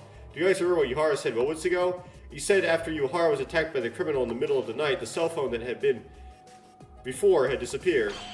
However, this statement doesn't make sense. Doesn't make sense? I'm not sure what you mean. I'm not convinced about this, but it's just speculation, but I couldn't think of anything else other than this as contradictory words. I'll explain so everyone can understand. First, it was 8:40 p.m. yesterday when the culprit killed Yamaguchi, right? That's the case, and the culprit would have started destroying evidence, such as hiding the spills or wiping the blood. At that point, Inori must have been held in the hands of the culprit as well. Do you guys remember Inori's white coat was used for wiping the blood of Yamaguchi? Looking at this, it would be no exaggeration to say that Inori and Yamaguchi were both aimed at the same time. And everyone knew how Inori died. Inori died from a Zephirum murder using a mobile phone's alarm. She was killed in a thoroughly planned crime. Just by seeing that they had already removed the white coat and used it to wipe Yamaguchi's blood, it was a bold move that was possible because everything was planned and prepared. To summarize this, they killed Yamaguchi first with full preparation, brought Inori into the trick just as planned. It must be that everything was going according to their plan. All the preparations were completed since the beginning of the time when they were attacked. Otherwise, they would have gambled on remaining risks. Indeed, after all these preparations, they would have still needed the phone. But then what? What's weird about that? Right, the room was already locked. The room was already locked before Tyra went, before nighttime, when Tyra went to return the scissors. So they would have already put the phone in there. I didn't think of that. Ah, I feel so stupid. Ugh. Don't you realize, Yuhara said that the cell phone was stolen in the middle of the night? Could the perpetrator who acted so thoroughly and deliberately carry out such bold actions with a mobile phone out of hand? Oh, wait a minute. As Maeda said, at the time of killing Inori that way and attacking from yesterday at night, it must be said that they already devised a trick using the mobile phone. If they didn't have a cell phone in hand, you would think it'd act first and then attack Yuhara without knowing whether or not it will succeed and take their cell phone. However, the cell phone was in Yuhara's possession since he found it. So how did the killer steal the phone from Yuhara? It was either a pre-raid or it was never done in the first place. The answer to this question is very simple. If you were Yuhara, you would have been able to execute the plan without any difficulty. Yuhara did something like this? You are the culprit who killed Inori and Yamaguchi? This is weird. We're just after the midpoint.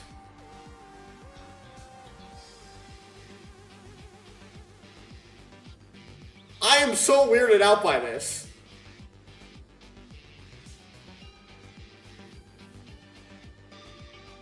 What? WTF? Hey, what now? What's so funny? I apologize, this isn't a little funny. I am a murderer who believes in God and tells the teachings of the Father. This is outrageous. But why do a breakdown? This is really weirding me out. Yuhara-kun isn't the killer, is he not, right? Of course I'm not the culprit. If I say that, would you believe me? Huh? According to your reasoning so far, I'm the only one who meets the conditions of being the culprit. But I can't believe you guys by just saying that I'm the culprit in such a situation. Well, I'm 99.99% certain that you are the culprit. That 0.01%! Then can I prove myself with the remaining 0.01%? What? I said according to your reasoning, which means if your reasoning is wrong, I will not become the culprit either. Okay.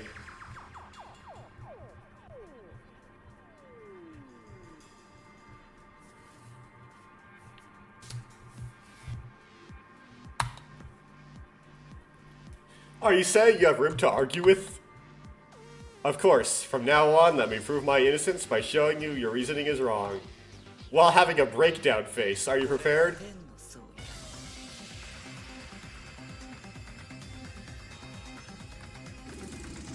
Oh, I hate these things. Okay, rebuttal showdown, here we go. Time to get my butt pounded in. The reason you point to me as the culprit is because I don't have an alibi at the time of the crime and at nighttime. And the contradictory words about the cell phone, correct? There's something I can say about an alibi.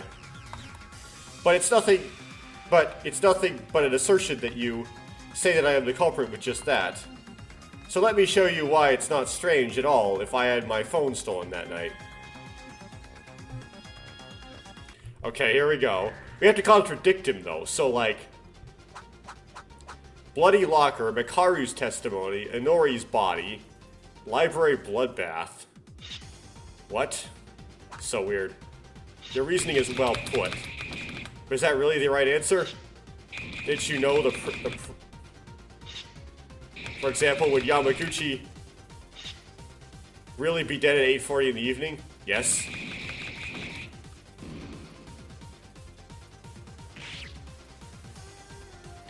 Now it's all over already. Yamaguchi is irrelevant because the reason why... Because of Inori, right? Bloody locker. Library blood about Inori's body. Makaru's testimony. Makaru's testimony. I talked about before that. When Yamaguchi or Inori was caught at 8:40 in the morning, means the next morning, if I left a body there until then, wouldn't it have been possible to find it?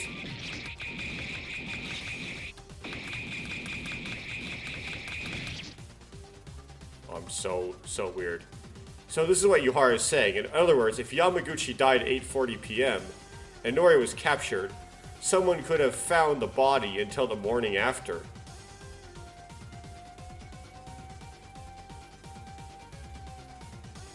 Well, Kijo did, but one person isn't enough to trigger a body discovery announcement. And he's not entirely mistaken. No matter how late the night it was, the three of them, Makaru, Kinjo, and Yuhara, decided not to follow the rules. So they were able to walk freely. Even if they were attacked because of this, according to their testimony, they said they were attacked at night. At 8:40 p.m., more than 1 hour remained until nighttime officially began. Does it make sense that no other person other than Kinjo and Makaru could find Yamaguchi or Inori?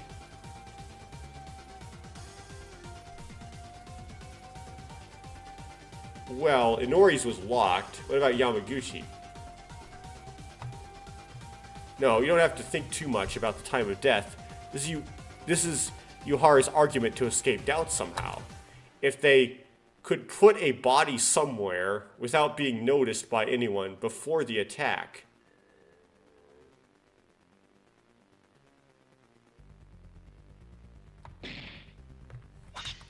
Bloody locker. Oh, he's really good at this because he's got like the power up himself, right?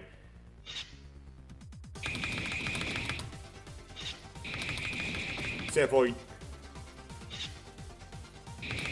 Don't care about that. It's a distraction.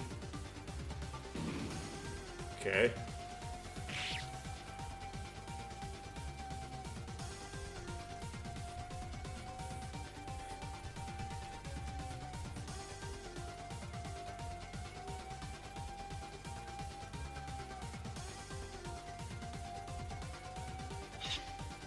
Talking about before that. Caught in. This morning we found the body. Okay. So use Bloody Locker in the second tranche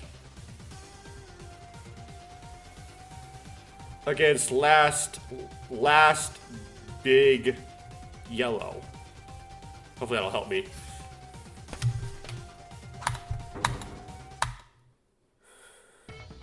You left the corpse alone? Do you really believe that? Do you have any evidence to deny this? Of course, the red locker where Makaru was kept inside. Inside the locker was covered in blood. Makaru did not bleed, so what's the reason for this? Man, we're really going down on Yuhara being the culprit from the... Oh. As Makaru said earlier, she said the method they used was chloroform, so they didn't bleed out or she didn't bleed out from any injury. If that's the case, someone else was in there, was in there, or just was inside, dropping blood. That's right, Yamaguchi's corpse must have been inside the locker when he died recently, and then the killer stunned Makaru and Kinjo, the only eyes who wandered around nighttime. That's it. Then after attacking Makaru, they moved Yamaguchi's body to the library and put Makaru in its place, right? To be precise, they struck Makaru ahead of me and stunned her, then moved the corpse to the library, which made me off guard. This is the order in which we were attacked, capturing Inori, killing Yamaguchi, and stuns Makaru. Last step, it was aimed at me. So what do you think now, Yuhara? The reasoning you made in front of us has fundamentally no issues. No matter what excuses you try to argue, it will be the same. It's really hard to believe it, but if you're the real culprit, don't drag this long and confess. Doubting anymore like this is something that I don't want to do anymore. This is going to cut short right here. There's just one rebuttal showdown since the intermission. Are we just going to do a panic talk action and be done? I mean, as Maeda says, it's unbelievable that this guy is the culprit. A quiet, devout believer of God, becoming a murderer that killed 2 people. There's no evidence, no excuse for reasoning about his unusual actions of being a Christian. We just have to focus on picking out... I mean, he wasn't a very good Christian, was he? We just have to focus on picking out one person who could only be seen as the culprit. He was very liberal. So then, what are you gonna do now, murderer? Yuhara? Well, I apologize, I was wrong. Are you admitting it? No, I doubted your reasoning. But the time when Yamaguchi died and the time difference tricks seemed to be all correct. So according to that reasoning, Yuhara is the only one who remains as the culprit?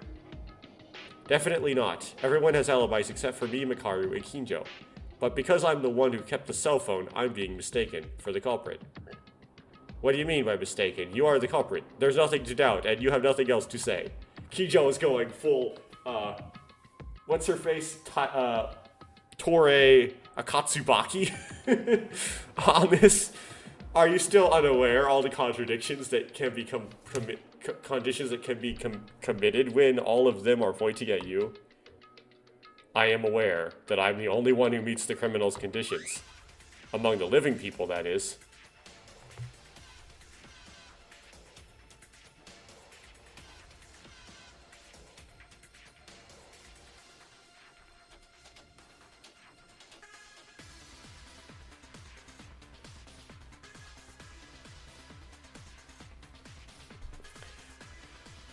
Is he gonna trigger? So they're gonna do a trigger Happy Havoc on this, aren't they?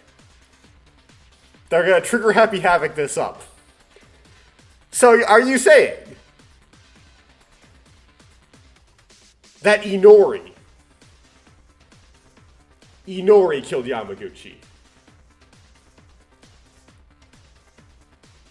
Are we gonna do that? We're doing that now. I wouldn't know.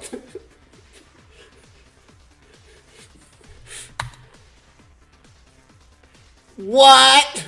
Nani? This guy, how long are you gonna force this? What is being forced here is that I am the culprit, but I am not. But because you guys are so driven by this, it's no wonder you're trying to desperately trying to get me to accept these charges, aren't you? If that's the case, I'll have to point myself being innocent as the blackhead, and everyone will die together. To be so stubborn like that, so you're not the culprit, is that it? You fool, you're trying to trick us like that. We can't be sure of that. I'm not convinced that Yuhara is the culprit at all. You guys are stupid. What did you just say? All the evidence points to Yuhara as the culprit, and all the tricks are undeniable. Why is Yuhara still fighting? Is there something to make any conclusive objection? Now, there still remains one path to make you consider me not being the culprit. I hope after you hear this, it will change your mind. Cases.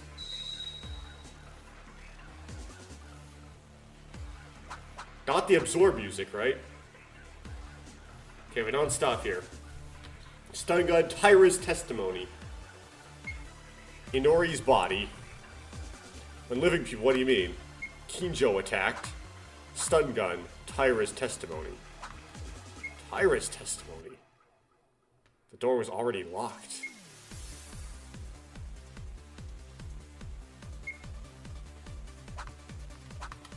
I don't see any contradictions yet. This is my idea. Inori kills Yamaguchi and then she kills herself.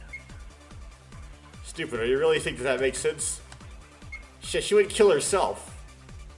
Oh, it does make sense. Inori is also capable of committing a series of crimes. So would you... Obviously, there's no alibi, but... But in order to tape yourself and to die by dropping a cell phone, suicide doesn't seem plausible. Doesn't seem possible. Then Inori is not the culprit? Why are there no yellows? Inori killed Yamaguchi at 8:40. That's fine, I suppose. After hiding Yamaguchi in the locker, I was ambushed and attacked. The last act, she went to the science lab. Let me try that. Try it. Whoops. Ah, phooey.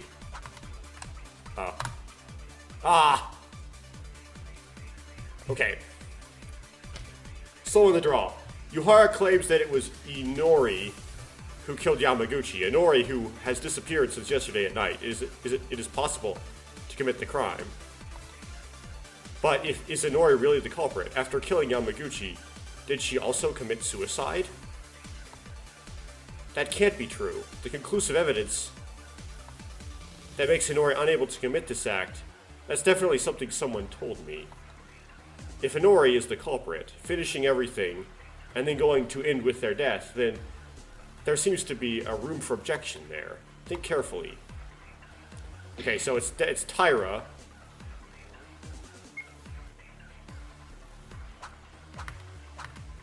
Tyra's account. Right. It's an account, right? It's the only account I have.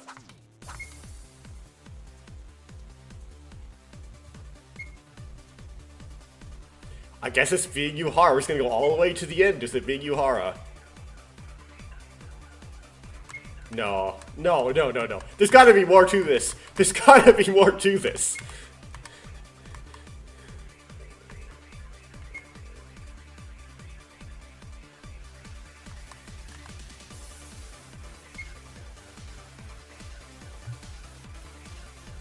Okay, does Tyra...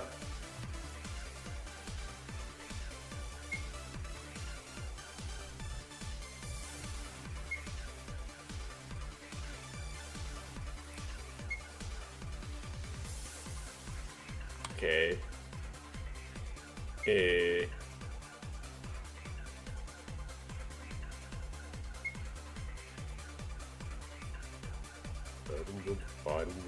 Okay. Hit. Ready. Let's go you. Okay. So Tyra's account on last objectable.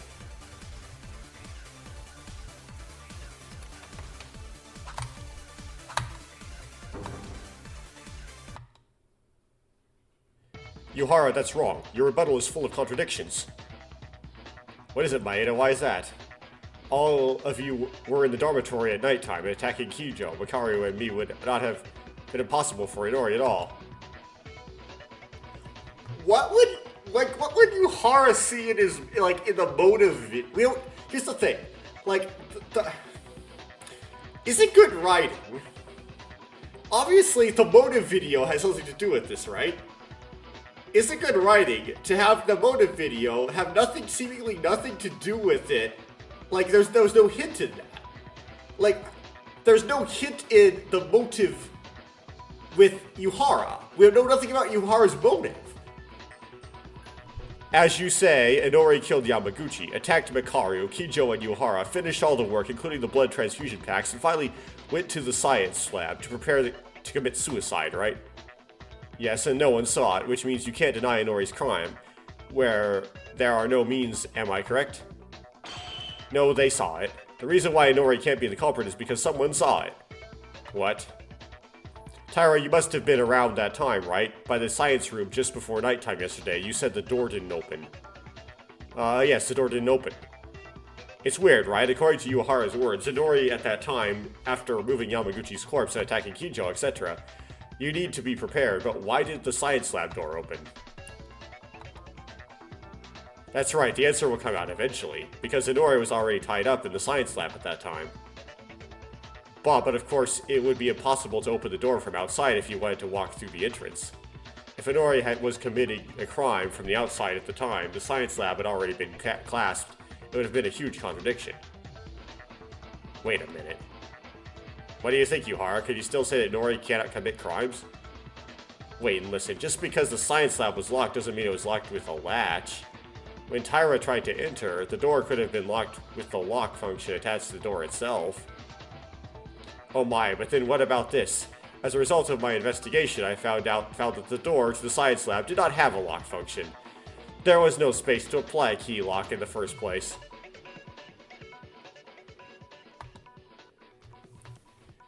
How could it be already over? It's all over, Yuhara Kichi. No further rebuttal is possible. Now confess in good faith. We did one rebuttal showdown, followed by one non-stop debate since the intermission. Gurk. Yuhara, please stop in a minute already. He's gotta fess up to something.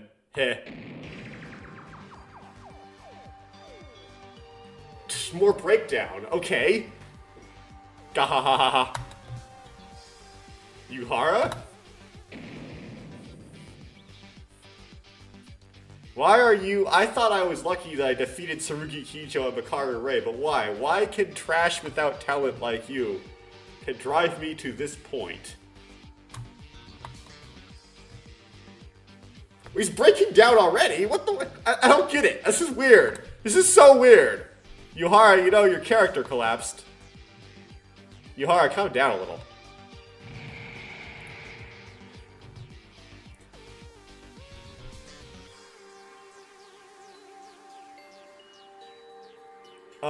Okay, shut up you bitches. This bitch broke down my plan simply because you tried to open the damn door to the science lab. Eek. It's all over. I just heard you loud and clear. Doesn't matter if it's a confession, right? So you came down in the end from mental breakdown? It's pathetic. Shut up, shut it, shut up. I'm still here. Wait. Wait and see that you... Yes, that's it. That's it. I still need proof. There's no evidence. If I'm the culprit, show me the evidence. Come on now. You're the only one who doesn't have an alibi, right? Shut up, you X-worth bastard.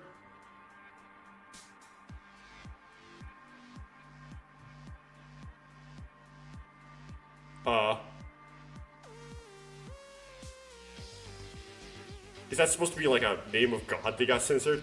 Do you want to get stuck in the ground from head to toe, huh? Why did you suddenly turn into such a vile criminal? Not like a criminal. He is a criminal. So you won't admit it, even though you're the only one who could do this.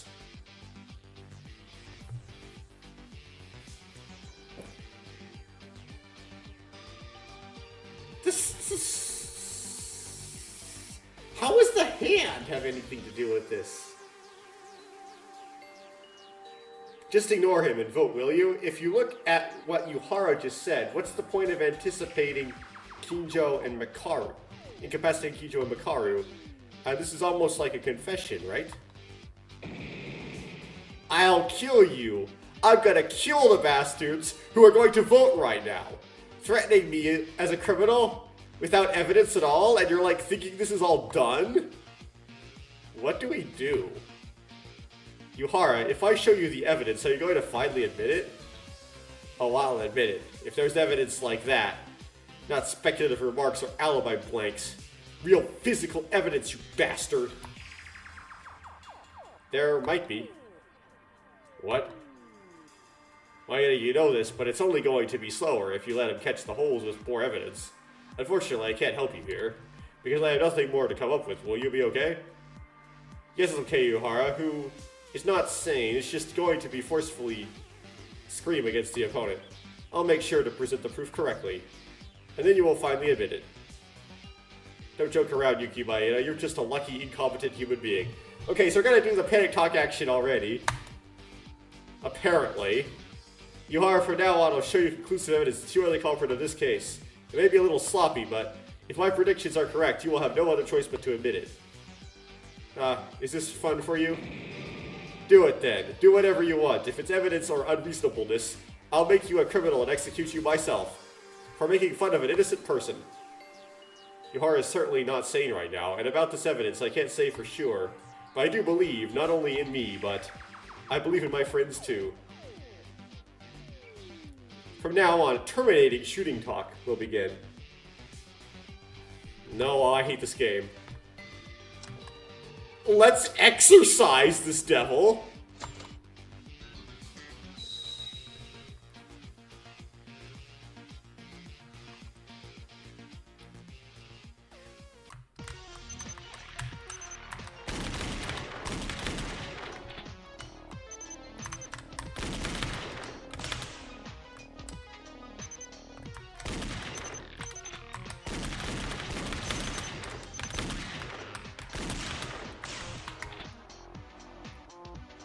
I'm losing. I hate this game. The firing rate is impossible.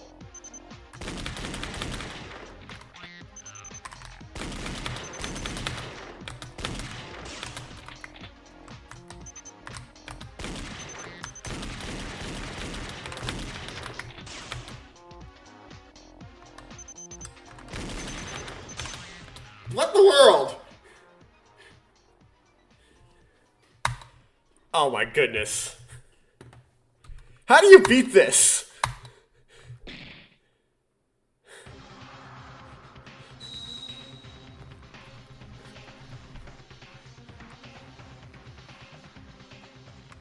Okay.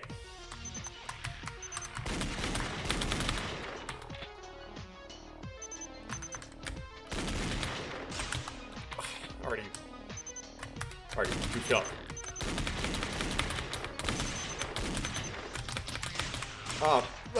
Oh, phooey. I'm dead.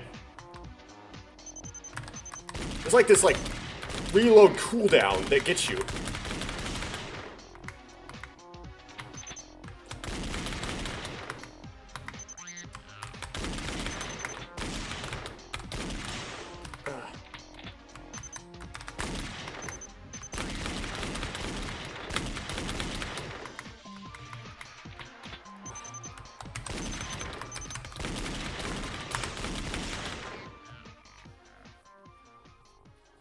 Wait, I just won? No, I lost. Okay. It's so quick, I didn't expect it to end. Oh. I need a skill that makes this easier.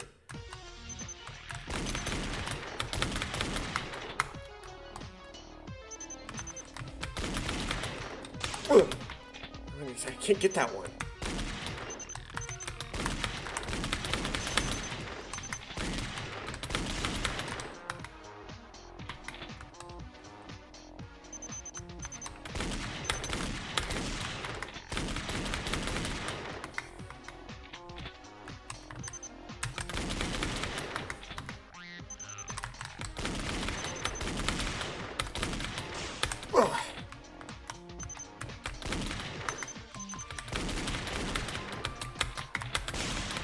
Off.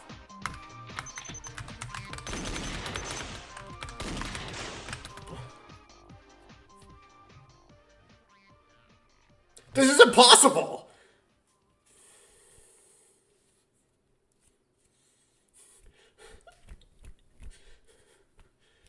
Ugh.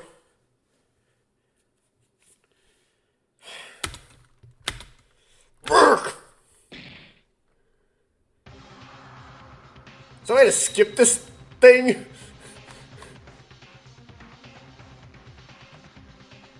No, it's not like regular Danganronpa where you can skip.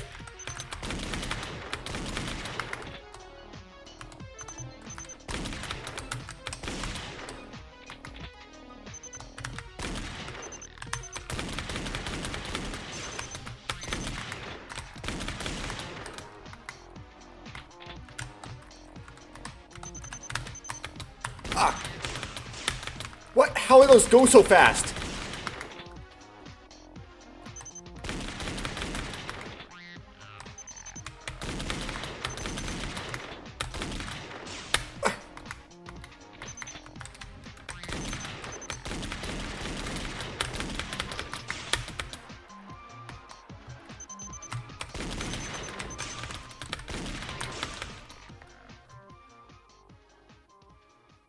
I guess I lose to get a game over. Because...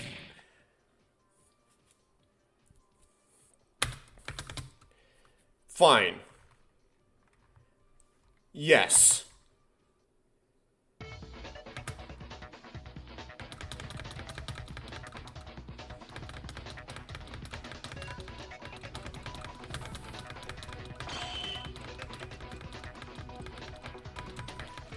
Ugh. Come on, go.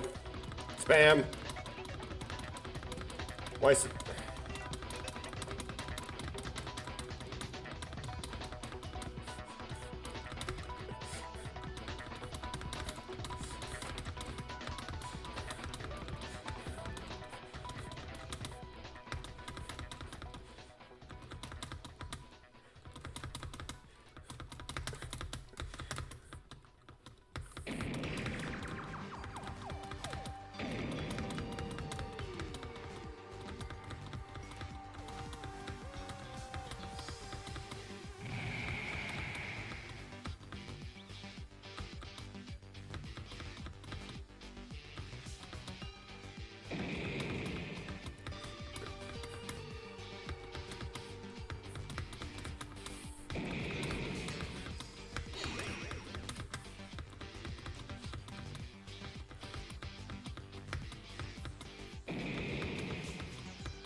Ah.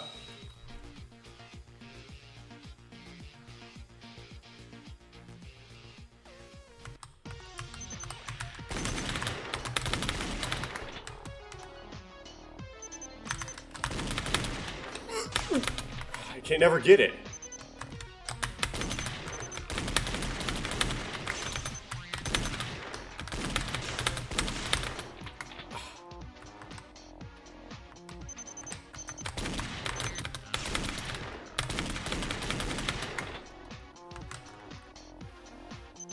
I guess you should, like, ignore the high ones and just go for the low count ones, I guess.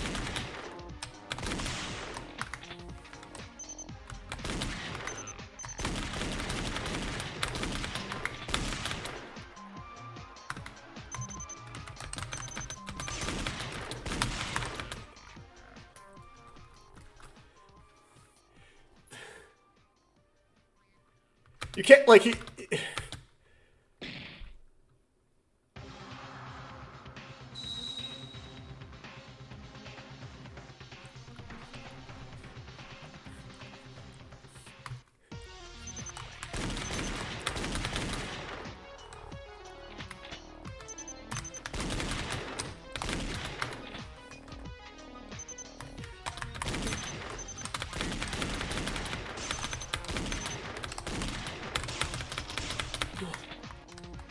bruh.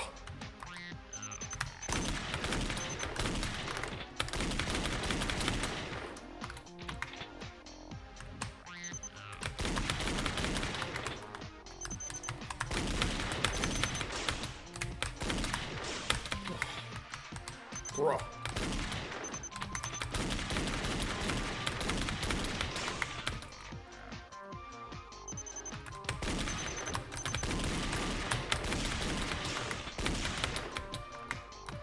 Come on, reload. Reload.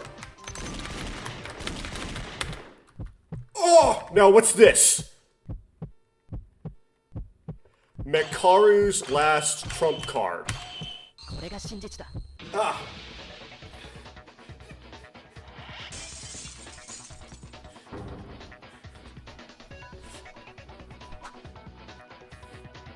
$20 points. 25 points. I bet if you had, like, Maki's skill, that would probably work. I just did so bad.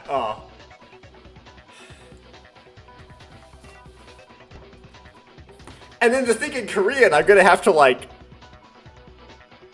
We'll have to remember the order. I'll have to rewatch the footage and get the order. So...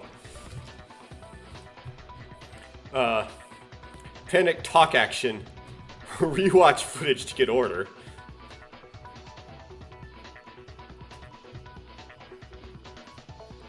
That's like, after the intermission, just one rebuttal showdown, one non-stop debate, one panic talk action. That's it. That's so imbalanced. This is much shorter than the second trial. Can only be said to be the culprit, with this conclusive physical evidence. What? There's nothing like that. What is that, Maeda-kun? That's, unfortunately, I don't know. Now let's stop joking around. However, Mekaru knows it. Mekaru? Hold on, where does this confirmation come from? If you aren't trying to rely on my reasoning, are you? Mekaru told you, didn't you? No matter what happens, she has an insurance to cover her life. When the aspect of the trial remains unsolved, and there's a corner with no answer, you will show us the last piece of evidence. Insurance? Maybe there's something only that woman knows. It's a little frustrating, but I know this isn't the time. I'll stay out of this. Wait a minute, I did in fact said that too incompetent, but it's not like that. The killer is already cornered and running crazy, right? Why do you think I'm going to let you know? This woman doesn't even want to cooperate in the situation? Look at this, look at us, Mekaru. We are believing in you. So, are you finished then? It's over? After all, Maeda's been just bluffing and throwing unfounded accusations. Your proof is? Mekaru just doesn't even want to cooperate? This is good. This is just great. She knows nothing. There is no physical evidence that I'm the culprit. Not known anything? Well, the appeal to ego. Huh, Mekaru, are you angry? The nasty pig killer. Where do you want your funeral? Can you tell me? Are you gonna try to provocation at this stage? Fine, I'll write your will then. It doesn't matter. But if I vote for Kinji Uehara in this trial at trial as is, but if I do, it feels like I'm just being beaten. What? Okay. Fine. I'll write your will then. It doesn't matter. If I vote for Kinji Uehara and in the trial as it is, but if I do, it feels like I'm just being beaten. What are you talking about? Maybe you all remember it. When I was investigating after the incident, I asked all of you to show me your right hand. Yeah, everyone? You did, but I didn't know the meaning of it. You did that strange act to all of us. Wait, I didn't know about this. You didn't do that to me, right? You woke up late. I didn't have a chance to do that. Well, there were some mysteries that were solved before that. After asking for my right hand to show, she held me tight as if wrapping my right hand. Was there something about that? I was surprised. I wasn't really sure what it was. I didn't think she was that kind of person. But what's up with that? The reason I did that was to check the back of your right hand. The reason I wrapped it with my hand was because I needed darkness. Was she doing a luminol thing? Darkness? If you're wondering what I'm talking about, why don't you all give it a try? Look at the backside by covering the back of your right hand.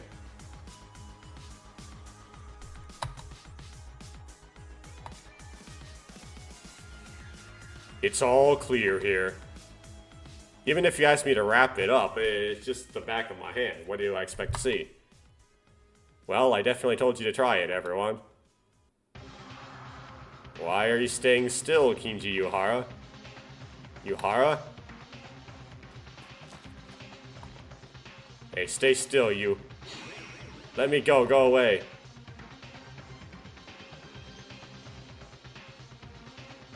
Hey, what the hell is this on the back of your hand? I don't know anything. Oh please, you must know. What you got there is luminous paint. She put the luminol on her palm? Okay. Luminous paint? I was marked by you? Don't joke around, you and I never met at the time of the crime. There wouldn't have been a time to be marked like this. Oh my, why are you saying that? You definitely met with me, right? When you put me to sleep with chloroform. Wait, so she was just walking around with luminol? She decided to luminol somebody? I don't know what you're talking about, so it seems you think I'm the culprit, is that it? And even if that were the case, isn't it obvious that the killer attacked you? But here you're just claiming that you've used luminous paint on my hand just because that's your own opinion.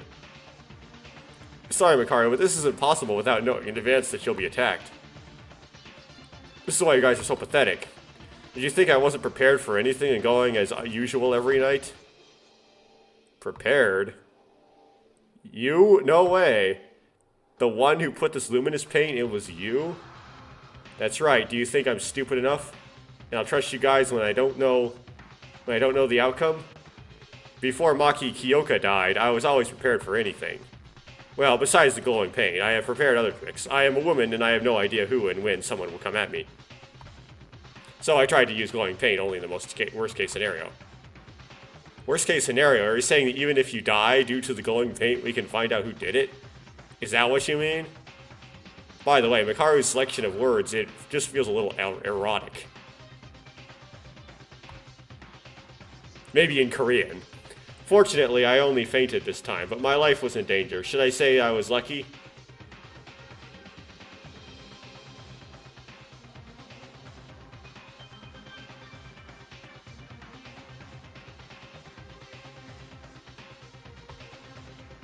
I was trying to use the luminous paint for the purposes of something else, like a dying message, but I can live like this and drive off the killer's smug face with one sentence. But even so, at some point I could have. You're an idiot, aren't you? If you're curious, you better think about which hand you put chloroform in my mouth. In other words, Makaru said that the killer put his hand on her mouth, meaning you applied the glowing paint before you fainted? Just before you lost consciousness? Makaru, what a scary person. What do you think? Are you still going to hit the ball, killer? I'm not yet. All she said is just lies, because I just rubbed this glowing paint by myself yesterday. It has nothing to do with this now. This woman is the culprit. You just said something you don't know about with your own mouth just a few moments ago. What are you talking about? Don't make me laugh. Don't joke around. I'm not the culprit. I'm not the culprit, okay? Yuhara, stop it now. It's already over. Don't make me laugh. What in the world?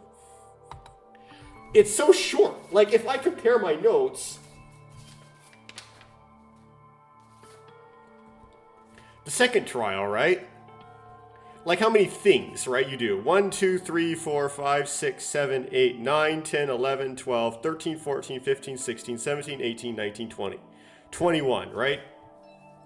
This one, 1, 2, 3, 4, 5, 6, 7, 8, 9, 10, 11, 12, 13. It is 8, like, including multiple choices, shorter, like, mini-game things, including the multiple choices, and selecting the person and selecting the truth bullet and stuff, shorter than the second case. Right, and also the intermission is not really at the halfway point. It's throwing me off. There is no one on your side already, Yuharo. Speaking any more than this is nothing more than a futile effort. And usually, the protagonist, like, when he's not quite done nailing the culprit, he doesn't talk like this.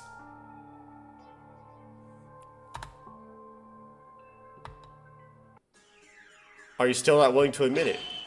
I'll organize the case from the beginning and let you admit. You will have no choice but to admit it. Yep, it's guaranteed. Because you don't do the climax reasoning until you're done.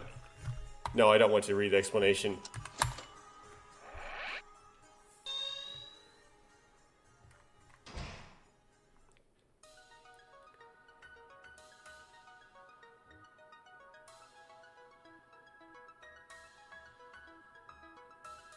Okay, so...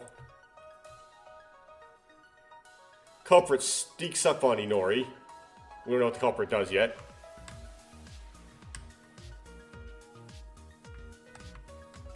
Okay, what's this?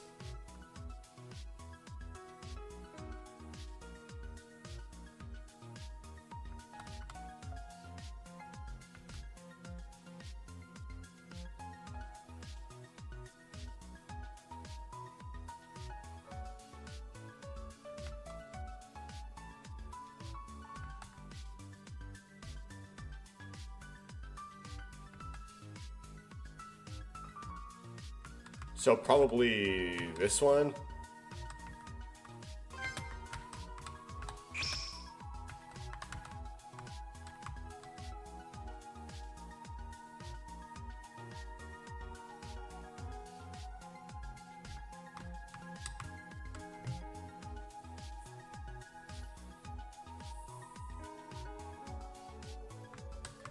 Then we have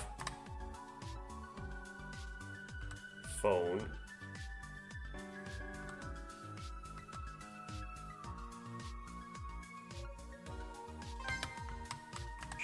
This page is all about the Inori stuff.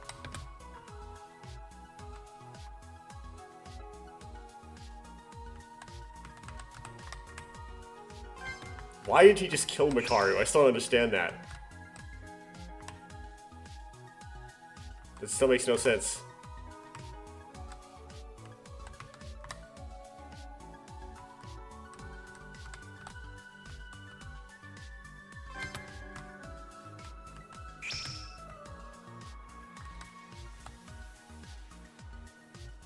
That pose.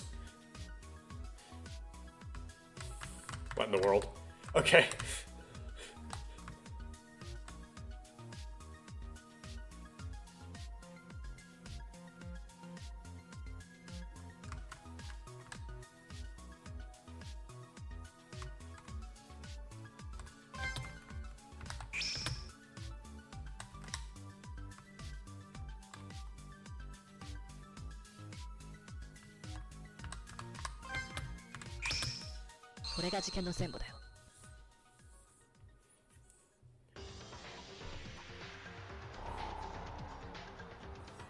First, the start of the case begins when the criminal attacks Yamaguchi and Inori. I don't know why the two of them were targeted by the culprit. Okay, I'm going to pause here and come back a little bit later. And I'm back.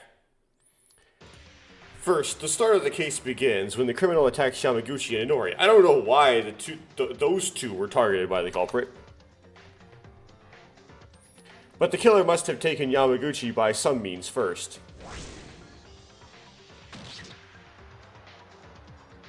Splatter. They then took him to the art room and sliced Yamaguchi's neck. The time this took place was at 8:40, which is also listed in the Monokuma file. However, this was not at 8:40 a.m. It was last night at 8:40 p.m. In other words, the killer committed a bold crime while we were still roaming around the place.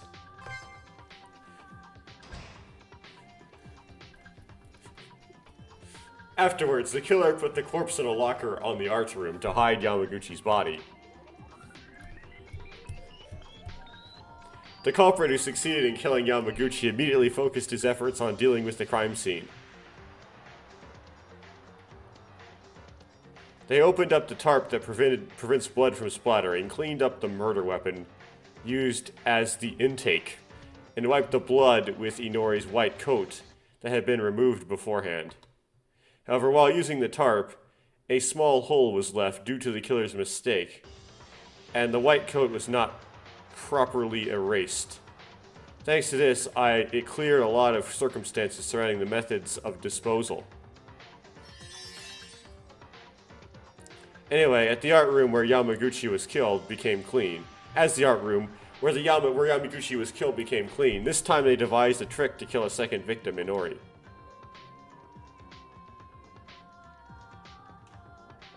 That's right, it involves the phone and stun gun. It was a method of electrocuting by drowning in water the stun gun at a predetermined time, using a vibration function.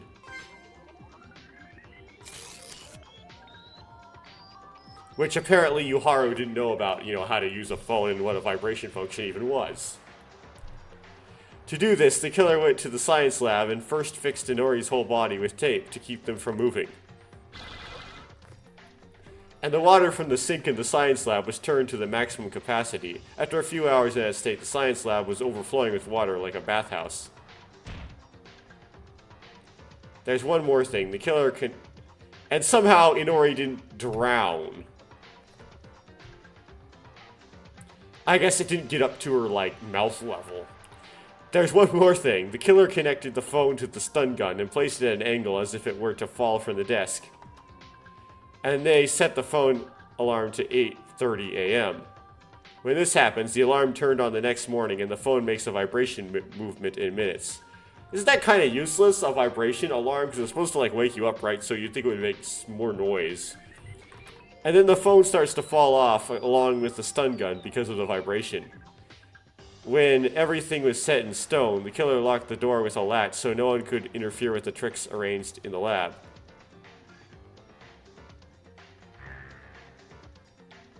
After everything was done, the killer probably thought most of them, including me, won't come out of their private rooms, because it was nighttime hours. But the problem was that Kinjo and Makaru went around openly at nighttime. As long as they thought that the time when the crime was done in the morning and the trick that everything was set in advance is discovered, in the middle of the night everything would be over for them. So the killer thought to keep Kinjo and Makaru from moving until the morning after, don't kill them, just kind of do stuff to them that wasn't killing them. First, the killer attacked Makaru with chloroform and brought her into the art room. They took out Yamaguchi's body that had been in the locker until then and put Makaru inside instead.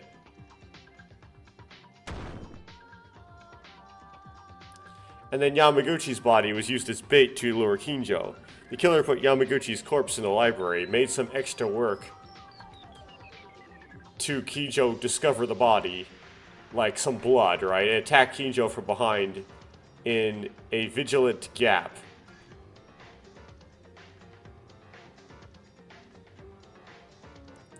When Kinjo and Makaru were successfully disabled and no one could interfere, the killer took a breather and started one last final act. He did not bend over. Bend over to reach in to get the blood. He squatted down. He used very good lifting ergonomics.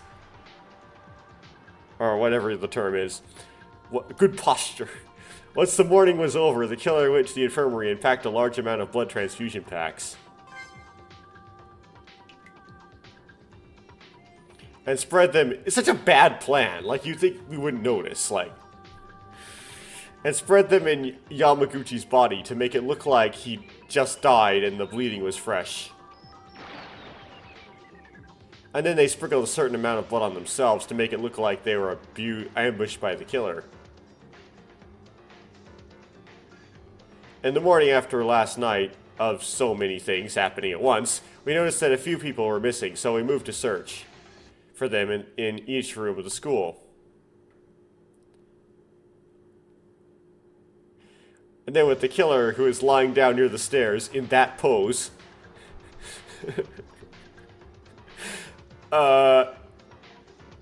after we divided into two groups, we decided to search for the second and third floors.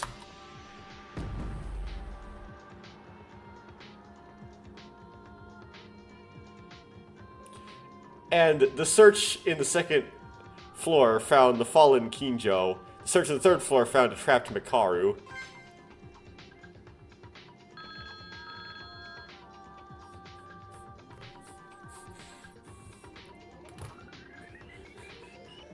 Afterwards, when a member of the third floor checks for an abnormality in the science lab and tries to open the door, the phone rings. The mobile phone and the stun gun hit the water at the killer's preset time, falling.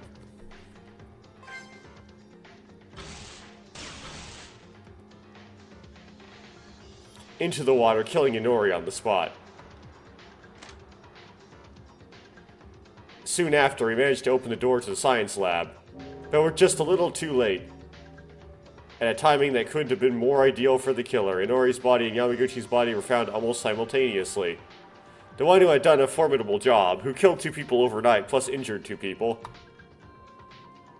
The identity of this heinous and cruel criminal, well, he didn't injure Mikaru necessarily. Although, they probably handled her body kind of rough. Is the guy who doesn't know how to use a vibration alarm, apparently.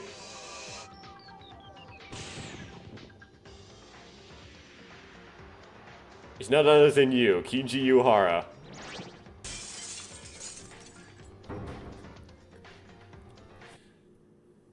There's no place to run anymore, Uehara.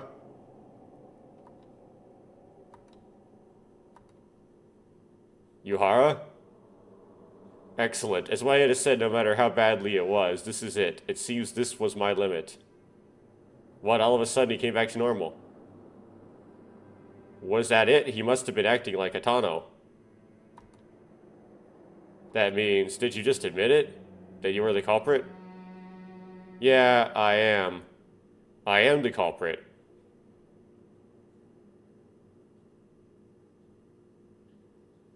Why'd that fade out? Oh.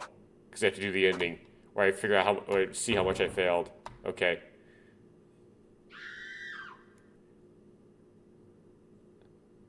Sure, fine, whatever.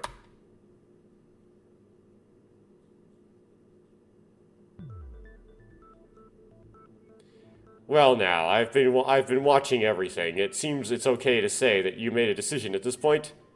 This time, no matter how much I play the role as judge, I'm really sad because I seem to have been too much of a dead weight. How to get rid of this anger? It's a vote time of anger. Because this happened, you guys will now have to vote with the switch in front of you. The result of this voting, who will become the blackened? Will you make the right choice or the dreadfully wrong one? Now, what's it gonna be? Oh, by the way, is it what? I accidentally clicked through that.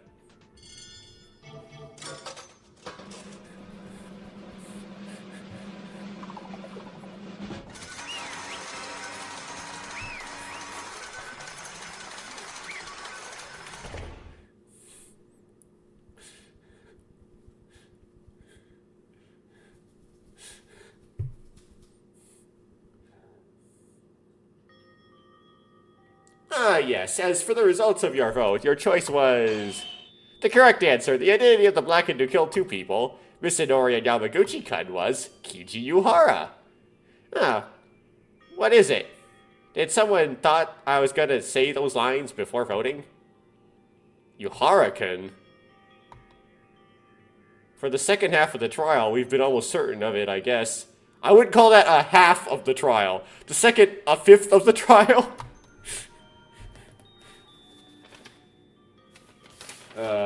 Where would my notes go?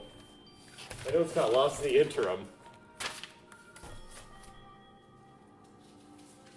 Let's see here. 1, 2, 3, 4, 5, 6, 7, 8, 9, 10, 11, 12, 13. 3 out of 13. That's like a fourth. Yeah, the second fourth of the trial. The last fourth of the trial. Why? Did you kill them? I'm sorry. You're sorry? There's no excuse. Is that all you had to say after killing someone? What'd you expect, Kijo? Plus killing 2 of our group. Do you know what makes you a serial killer? Weren't you very agitated and arguing back a little while ago, Yuhara? Why did you suddenly become so quiet? I only thought that more talk would delay the inevitable. I had a reason to live and survive this trial, even if I had to do that sin. That's right. If we found out that you did the murder, you're going to die. He already knew that the moment he was caught. No, that's not the reason I did it. That's not it. Your motive. Was there something else? Motive. He got murdered to get out and escape. Tomori was the secret note. Does that mean the original motive of all these events was also the same this time? To get out? Was it the motive this time? The video that you desperately wanted? The thing that you desperately wanted in that video? And that you wished for? Wait, so they didn't show him porn? You mean you had a wish that you wanted to get by killing 2 people? Wrong. There are a few things that must correct you before that. You are right about everything. The plan and killings are correct, but... I didn't mean to kill 2 people from the start. Huh? You may look at this as an excuse, but only then that person's death will become colorless, so to speak. Maeda, your reasoning is wrong. The only person I was trying to kill was Katana Inori. You did it in the end. It was too late and almost too clumsy to plan serial killings. Your execution had a sense of improvisation. First, according to the rules of the school, serial killings would be more damning than profitable for the culprit. Well, unless you managed to kill all of them. Like, then you could get away with it. Or if you only had all but one other person, you had like a stalemate vote. I don't know what that would do. So what? Were you trying to kill one person to make your sin lighter? I mentioned this was not meant to be an excuse, but you're saying that it is one. However, I have something to say. I'd appreciate it if you listen quietly. Funny you say such a thing. Do you think I'm going to listen to a killer's request? Kinjo. I'm sorry, but try to be quiet. The reason I did this murder is not very relevant to your motives, as you may have guessed, but I'll talk about that later. Inori was always in the infirmary, so she was a very easy target. Easy to target. This probably happened during Tyra's uproar, so most of you were in the dormitory side. I took that gap and kidnapped Inori from the infirmary, moved to the art room on the 3rd floor, and tried to stab Inori with the blaster weapon. However, that's when he came and threw me away. The one and only Yamaguchi, who I thought was in the dormitory side with you guys.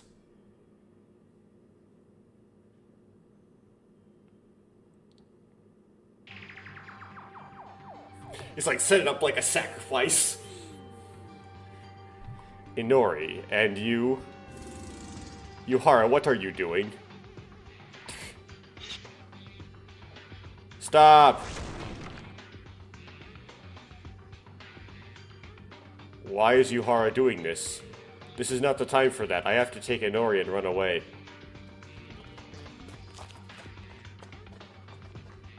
Damn it, why is Inori unconscious? Oh no, before that I have to get away from Yuhara. I have to go and check where everyone is.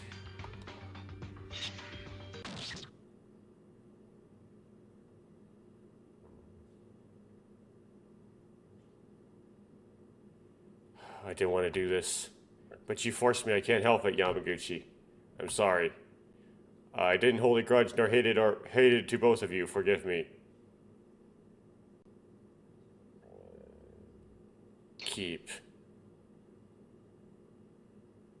Keep Inori alive.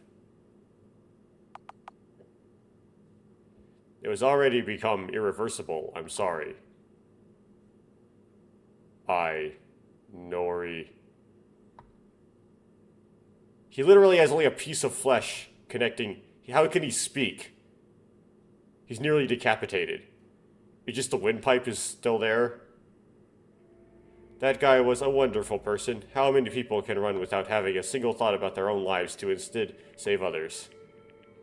Then Yamaguchi died because he witnessed it and you were forced to kill him? Yes, originally Inori should have been the one to be cut to death with the blaster weapon in the art room. However, because Yamaguchi intervened, I changed the plan in a rush. Now that I hear this, the front and back are starting to fit better. Well, why could if he killed? Is the thing. It's like if you kill Yamaguchi, why does he have to kill Inori? Maybe because Inori could figure out that he was the one who did it. Because the way he kidnapped Inori couldn't tell it was him. Or not. Oh, it was especially strange because Inori Kanata's white coat wiping the blood in the art room. That couldn't be helped, right? When you killed Kakero Yamaguchi, Kanata Inori, the person he was holding had his blood splattered on her. That's too good to think of it. When Yuhara said that he had a head injury, the wound was real. That was not acting, but being pushed by Yamaguchi. So that's the story. Anyway, you're a serial killer who killed 2 people. That remains the same no matter what you say to anyone. But why did Yuhara can attempt to murder? I can't even imagine. It's hard to explain. How should I say this? Wait, before that, can I ask you something? When Tyra's commotion happened, you said you kidnapped Inori. If Tyra didn't have a commotion, what would you have done? I mean, you would have known that it would have been difficult to reschedule. The kidnapping. Why are you asking for that so suddenly, Kurokawa? What are you trying to say? In other words, this is what the woman said. How did you know that Tyra's uproar would happen? Oh, they knew? Think about it. If you had decided to kill, you would have a plan to execute it in advance. How would they calculate the timing to kidnapping Katana Inori without knowing that? Everyone was gathered in the dormitory because of Tyra's bustle. Well, I'm not sure what Tyra's situation was in the first place. Oh ho, so after all it was Kurokawa. You seem to have the power to pick words by its very own core.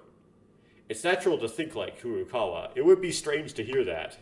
The plan looks as if it knew in advance that Tyra would go and make a ruckus. The answer to this is simple, because I knew in advance. How? Are you a psychotherapist? You knew Tyra's mental state and predicted the future? I don't think he's talking about that. Speak, I'll listen to this. It's not that big of a mystery. Someone just informed me. Tyra's going to make a fuss soon. There'll be an empty frame for you. Not anyone can tell you that. You don't tell me. Mekaru? Why did you do, Mekaru? Why? There's one more thing I have to apologize for doing to you guys. In particular, you, Maeda. I should apologize more than the others. I am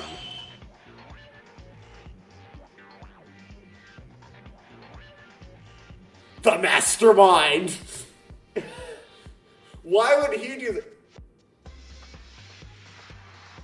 Oh, he's the informant, isn't he? Okay. That's why Monokuma jumped in. Yuhara is the informant. So he did this because Monokuma tried to get him to do it. Okay. Yeah, it's a very obvious story that the leader of the darkness gave. Kichi Yuhara intimidation and threats from the shadows and led him the chance to kill. A couple of times. What'd you just say? This is Blimey. Why are you suddenly interrupting? Huh, did you not hear me correctly? Then I can say it one more time. Yeah, it's a very obvious story that the leader of darkness gave Kichi Yuhara intimidation and threats from the shadows and led him the chance to kill. A couple of times. Yuhara-kun?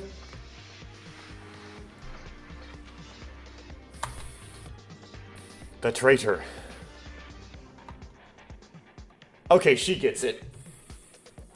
Anyway, that's the end of the story, so we're done chatting. If you guys continue on and on like this, you will be dragging again while doing reminiscence scenes or whatever. Wait, you're the traitor, but you got blackmailed? What are you talking about? Even if I'm the traitor, I don't know much. I don't know who the mastermind is, and why the mastermind is doing this to us. However, when we first came here, Monokuma approached me and awoke me before you guys. They were holding our church's children hostage. They said they'll give me information, and will release them if I do what I am told to do.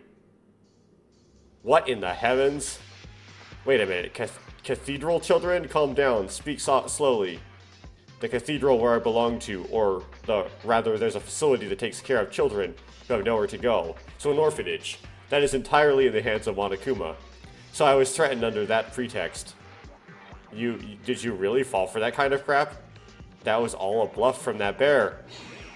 That was not a bluff. He showed me the video, and I was shown having a conversation with the children myself. What did they ask? What were you instructed to do? Basically, I had a surveillance camera, so I was filming everything that was happening, in every blind spot, and sent it to the mastermind. More importantly, if a killing were happening between students, enter in a stalemate, I would commit the murder myself. And unlike Sakura, I actually did do it. I don't comply with this. They said he would murder the children instantly. I didn't have a choice. So did you commit the murder because there was a deadlock after a Yame Atano? That was the motive, so this time our motive, it was useless to anyone? If you look at it that way, you may not be able to see anything.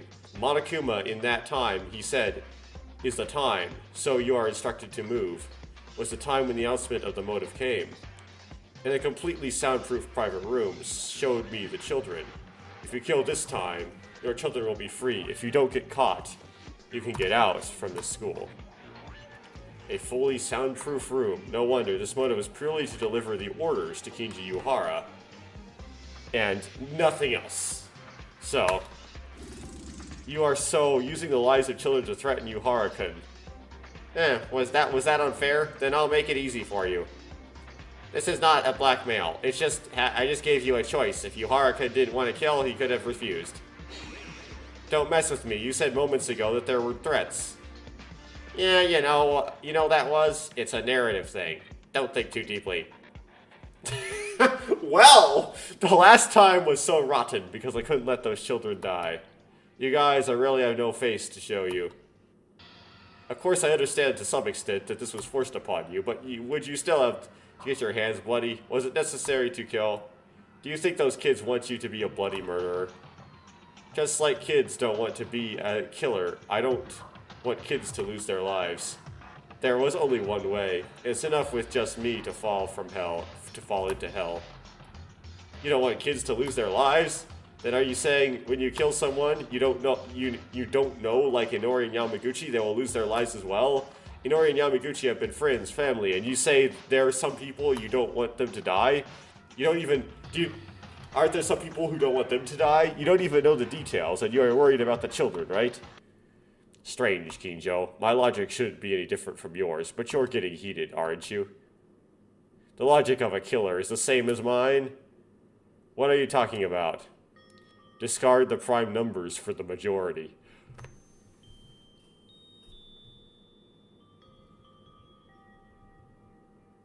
You mean the prime members, not the prime numbers. There's the chapter title. Isn't that what you said? I sacrificed the lives of 15 people and took the precedence over the lives of 100 cathedral children. So I did some utilitarianism, which is not a very Christian thing to believe in, Yuhara, just to let you know. Of course, that doesn't mean I'm allowed to commit murder. But Kinjo, you put Mikaru, Tomori, and me in danger. The one who went saying the exact same thing. Wouldn't it be necessary to reconsider your stance at least once, Kinjo? And I know too well that I'm the ugly being. It won't be enough for you to go to the Lord's side, but it's enough to suffer, go to hell, and die. But it's fine. Although I will not be able to meet those kids because I won't be able to live, I was able to save their lives with my sacrifice. Provided that the mastermind keeps their word, which they may not. And knowing the mastermind and Trigger Happy Havoc, they just wouldn't. They have no ethic. Monokuma, you kept your promise. Of course, even though Yuhara's crime was revealed and in the verge of being executed, he's still murdered as I ordered him to. Since the moment you killed Yamaguchi-kun, the children have already been released. The children, they are safe, right? Are you curious? So, do you want to see proof then? Video, please. They wouldn't be safe. It depends on what they're released into. As the court is darkened, there is a noise on the screen that appears from somewhere. What is shown was winter in the dark street, less than 4 to 5 years ago, mostly looking like elementary school students. It was bodies of many children. Some parts had already been corrupted, deformed, and transformed. There were kids whose bones began to appear. A child that its body had been broken, shaped that it was unknown to me. Only their small bodies were telling me that they were kids. Yeah, knowing the Tripper Happy Havoc mastermind, I would know that he wouldn't keep his promise at all.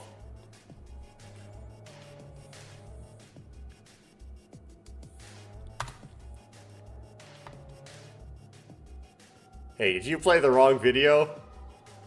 Those clothes, Kana. That's Haruki. That hat, that's from Mitsuki. Yuhara? Monokuma? How did this happen? You promised. Promised. Didn't I keep it? I definitely promised to release the kids. I never told you I would let them be. Released? Are you using The Giver? Have you ever read The Giver? Yeah, isn't it The Giver that uses the term released to describe killed? Yuhara, wake up. That's nothing to do with this, probably, because I'm pretty sure that Zephirum, maybe, whatever. I don't know, did he read The Giver? Zephirum. Yuhara, wake up. Scumbag. This is inhuman, how could you do this? Because I am not human, I'm a bear. And Yuhara, don't be so sad. It's been a while since you've been dead anyway. So, since they've been dead anyway, so you'll meet them. Meet them? Yes, should we start soon? Execution time. I'll make you follow your kids. So be patient. Wait a minute, this is too much. I'm sorry, but I don't have much time either. I've got a busy schedule here. Now then, let's get started. I've prepared a very special punishment for Kiji Yuhara, the super high school level priest. Let's give it everything we've got. It's punishment time!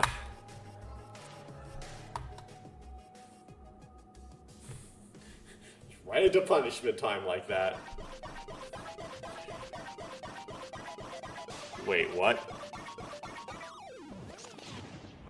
We're not gonna play the execution? Okay, fine. We'll see. Oh. Well, they gotta crucify him. Yeah.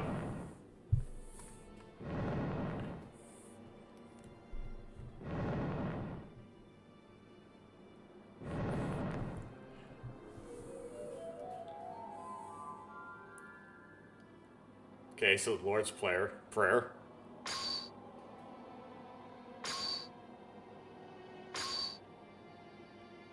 Not anatomically, historically accurate, but okay. Supposed to go through between the radius and the ulna.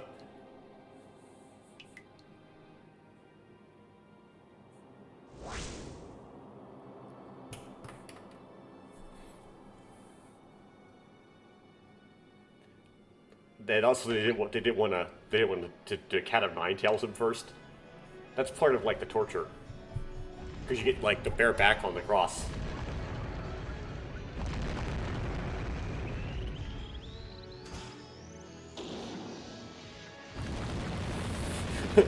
Impatient execution, impatient crucifixion. Just launch him.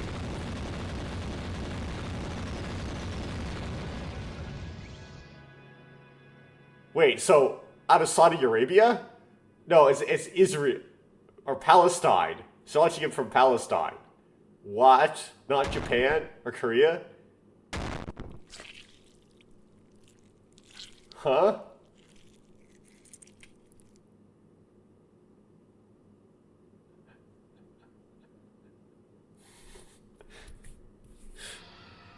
He was such a good priest.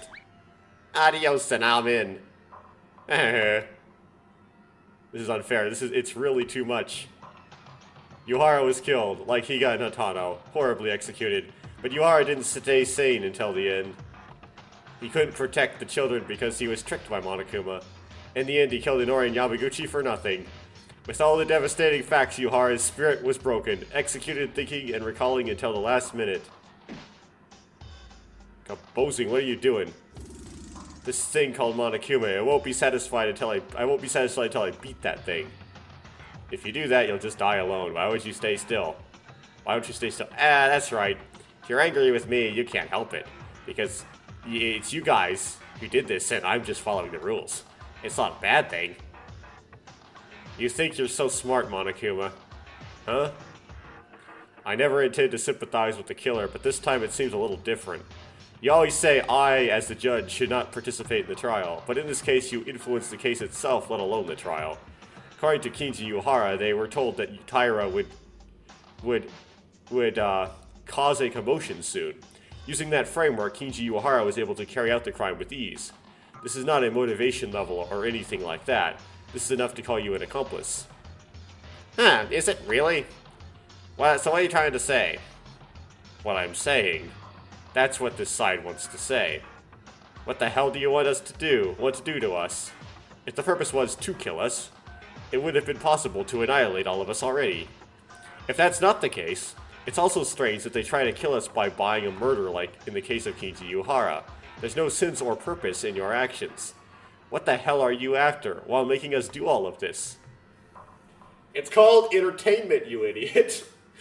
Kinji-kun, you idiot. Where in the world would a mastermind tell you its purpose, saying, yes, this is it? Well, even if I wanted to tell you, it's not worth telling you guys. What do you mean? No big deal, just that, I hate you. What? Monokuma, hey. Monokuma, who used to speak and act as usual, suddenly stopped moving, as if it was a ridiculous act. He stiffened to the stop, as if time had stopped. What happened? It suddenly freezed up. That's great. Let's just hit it this one time. Please calm down. Guys, let's go. Where are we going? Why so suddenly, Mikako-chan? There's no time. I'll explain it as we go. Where are we heading? To the warehouse.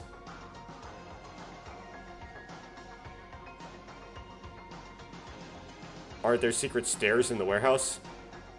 But we can't go down there anyway, right? Do you want you to be honeycombed by that gun?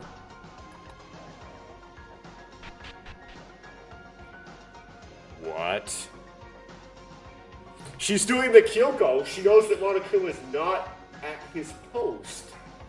But in the time it took to get to the warehouse, how would she know that Monokuma wouldn't come back to his post? Like, the mastermind would come back to their post. Suppose the mastermind left, but... Eek. Mikako died? So, from Kurukawa Mikako. Pari Durai. Something like, come quickly. She seems okay, though. What happened? The machine gun doesn't react at all? I'm not sure, but I guess that means Monokuma is lying. Why don't we do the chores later and go in already? Pottery means quickly, so it means come quickly. But, I don't know. Don't think that was a lie. The machine guns are running properly. But it's not attacking us, right? Hey, occult girl, you said you were gonna explain as we go. What the hell is all this? I noticed for a while before the class trial started, but I only noticed it for a second. Now I can say it for certain. Monokuma had a power outage. Power outage? While Monokuma was shutting down, all the school's facilities stopped operating. That's why there's no problem with this machine gun here. It's or like entering the bathroom of the opposite sex and other things. That sounds like paradise. But would you do that ordinarily if you were not here? Mr. Pilot Dude, yeah, please ignore the pervert here and continue explaining. I've been investigating the secret stairs since I discovered them. I checked by throwing a barrel, but the machine gun reacted and responded. Wow, so it's safe because Monokuma has stopped now? What happens when Monokuma suddenly starts running again?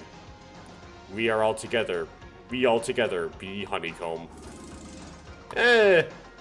However, this crisis is an opportunity. We could finally check what's down here. That's fine and all, but how the hell did you know all that? You know the structure? But more than that, you know how Monokuma operates? I'm actually the super high school level detective, not actually... It does seem like she is a real exorcist, though, so... I don't know. Maybe she's both. What now? You've been so good at talking and acting so far. Oh, we've experienced that already. Then, will this staircase end? How far are we going down? Oh, is it 777 stairs? We are here.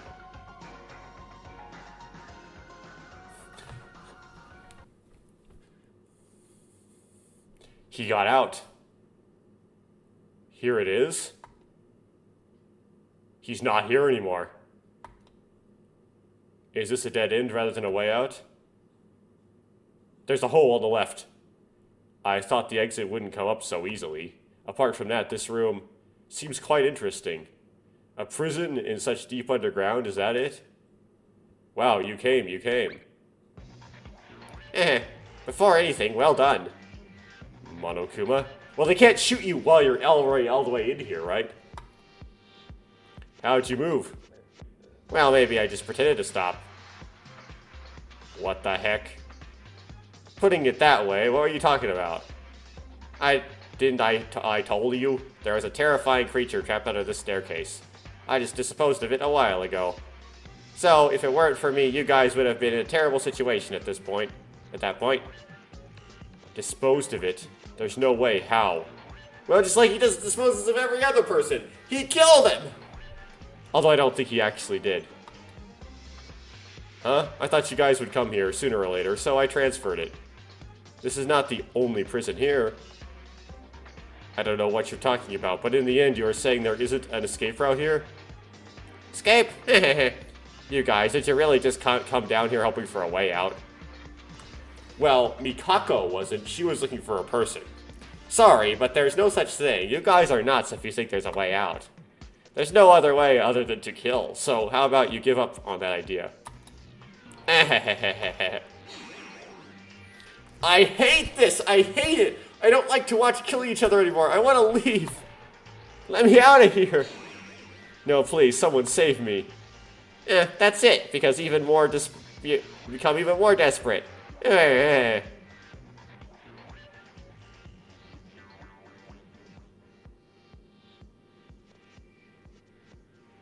We had no choice but to be helplessly beaten by Monokuma. Among the people we had, too, an execution, there was no choice but to be on the palm of Monokuma. And we didn't know yet. But the despair was just getting started.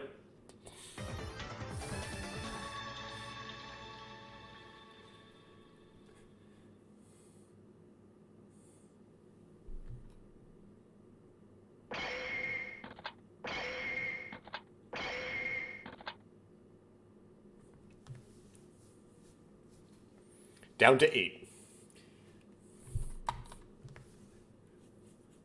Sure.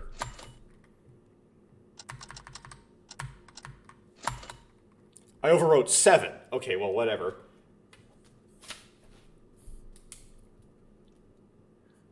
Hope that was an important one. Despair is, in essence, like a plague. When a person begins to despair, the person next to them begins to despair, and then the person next to that one also begins to despair, and the person next to that one also begins to despair. It starts to grow exponentially. That is true. No, rather it is worse than a plague. Or at least they act like they despair because they want to empathize, right? No matter if it is worse than a plague, there's no way to cure it. No vaccine, no solution, because it's despair itself. What, hope? Are you joking around? Despair cannot be cured with something like that. If something insignificant as hope cures despair, which situation right now? How would you describe the situation? Can you answer it? Hope is nothing more than a fragment of despair, because despair is hope. But you don't know that yet. You don't feel worth talking anymore. I'm done. Let's stop this now. Worth talking anymore, so Mikako, forget everything and make me despair. Wow.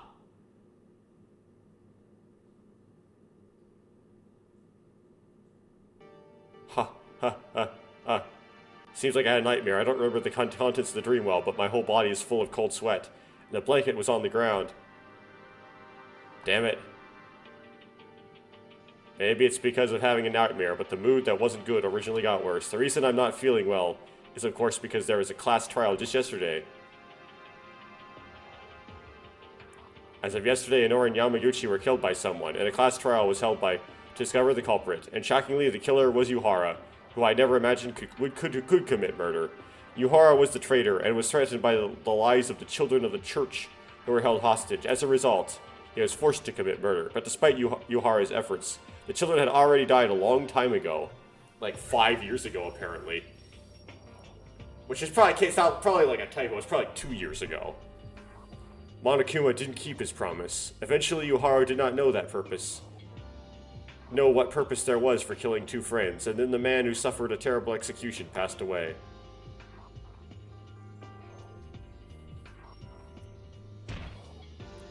Damn it. It's obvious, but I haven't been feeling well since then. Naturally, it's because my friend was murdered after being deceived by Monokuma. He died without receiving the minimum compensation for him. It would be weird to be fine with the situation, as it proves it isn't just me who feels that way. Escape? You guys, did you really come down here hoping for a way out? Too bad. Sorry, but there's no such thing. I'm not dumb enough to leave you a way out.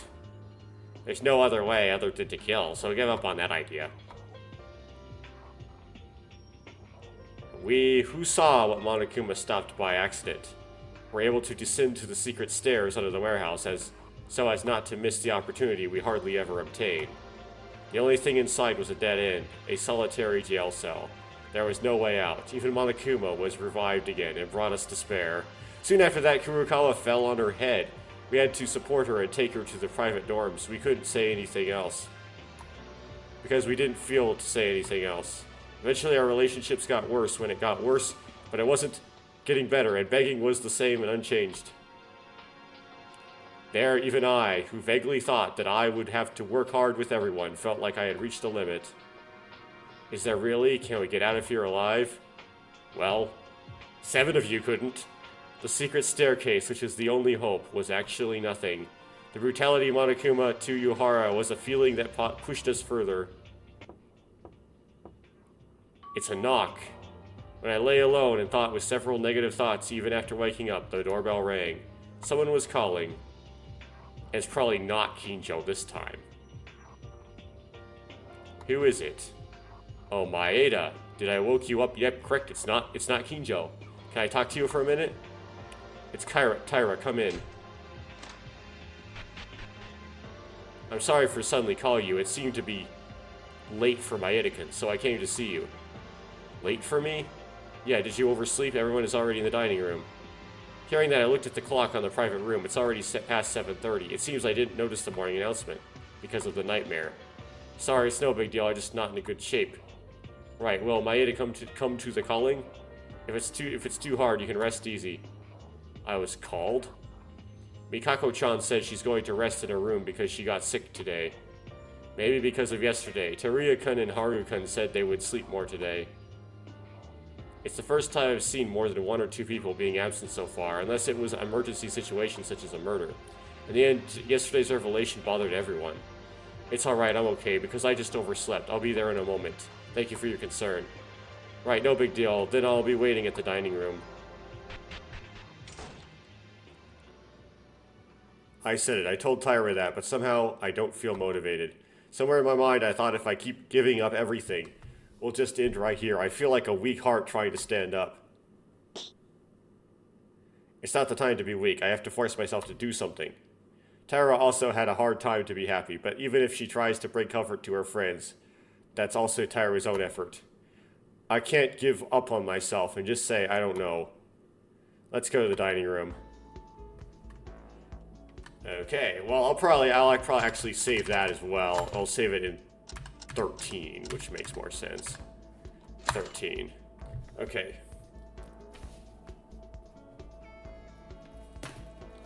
Yeah, so I guess in general, so first thing to point out is that during the trial,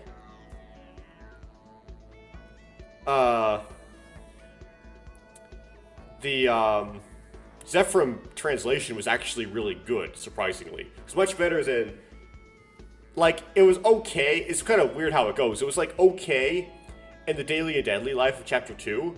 Then in the Chapter 2 trial, it was, like, bad.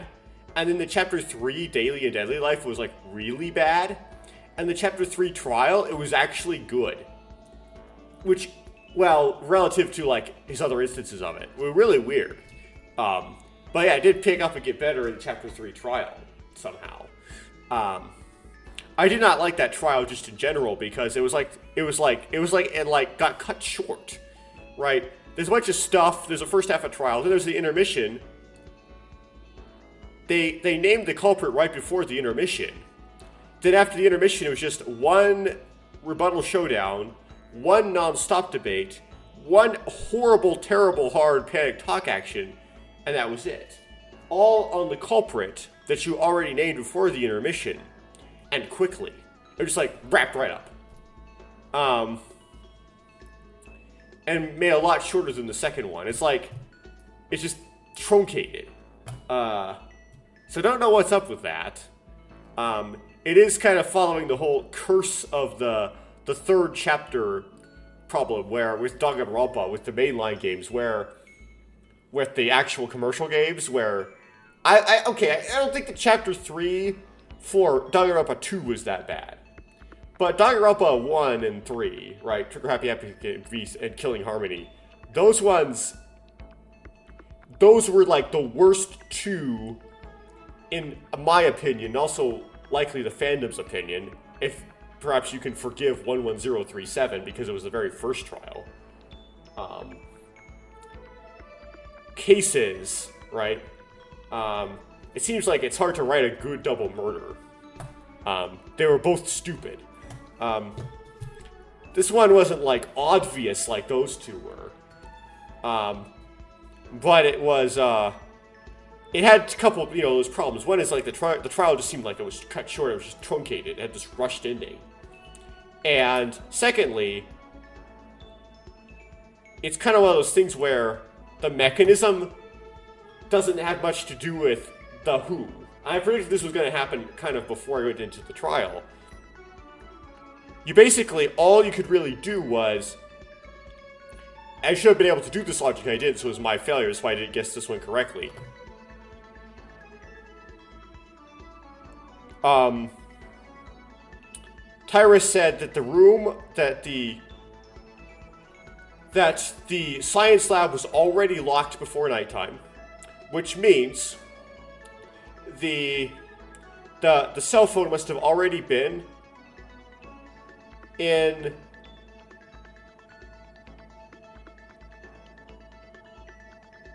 the must have already been in the science lab and all set up before nighttime, right? And then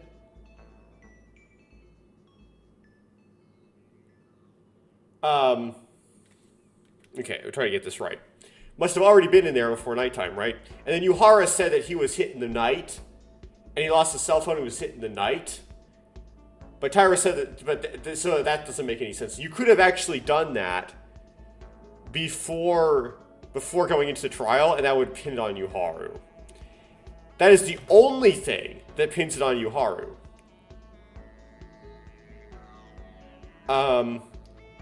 The second thing that was used in the trial was the luminol, but you would not have been able to know anything about the luminol. It's very similar to how I think Gundam was in Danganronpa 2, was implicated in Danganronpa 2, right? It's something to do with the timing of things. So Yuhara is like something to do with the timing of things there, and that gets them. It's not like you could guess it, right? It's not like it comes out of complete nowhere. There is that hint. I suppose I'm not really satisfied with that, but there is that hint. It is what it is. Now, what isn't explained is, so Yuhara got the phone, right? Now, because Yuhara was the traitor, we could presume that perhaps Monokuma just gave him that phone. He didn't actually find it anywhere. But Yuhara, remember, didn't even know how to make a phone call. In the trial, he pretended to not know how to set up an alarm that was vibrating. But we know that he pretended not to make a phone call, which set up his character as not being able to know how to use the phone effectively, but he didn't know how to turn it on, which is interesting. Before the motive was given. So, was in the motive video the instructions given on how to use the phone? Or the mastermind gave him instructions on how to use the phone? Anyway. And so it puts up an act though, like I didn't even think of that. I didn't think of that like protecting Yuharu. Like I didn't think, oh, it wouldn't have been Yuharu because Yuharu would have need to use that, know how to use the phone to do that. But I could see someone ruling it out, and then like the end of the trial doesn't explain that. Like you just have to kind of be left to guess. Like just in spite of that, it just whatever.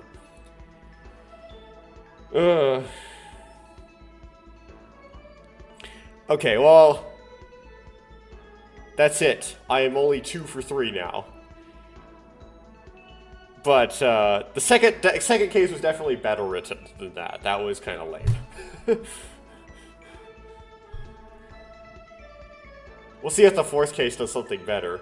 But it's the curse of the third chapter. The third chapter is always bad. It's just Danganronpa. That's just how that works.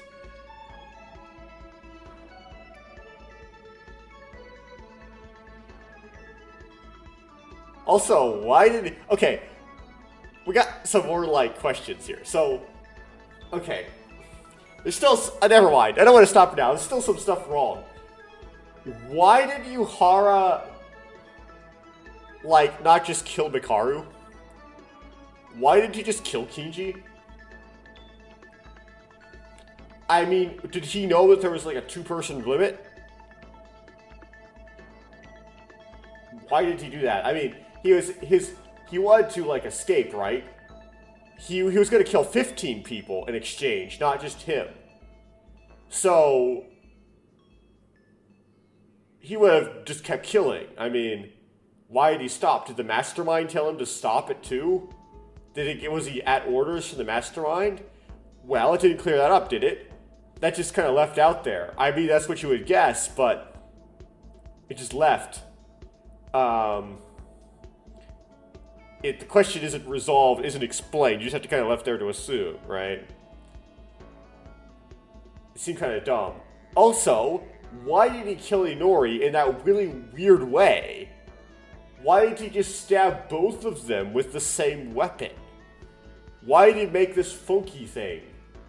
Right? All he was going to do was stab her in the art room, do something to obscure the time of her death, maybe, so that, like, he could get an alibi, and that was it, right? He didn't have to... Why did you do any of that?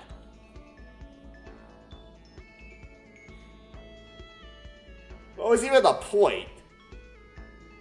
Why did he use chloroform on Mikaru instead of just bonking her on the head? What, because she was a woman? What? Is it fan service? You don't want to see Macario get bonked? Anyway.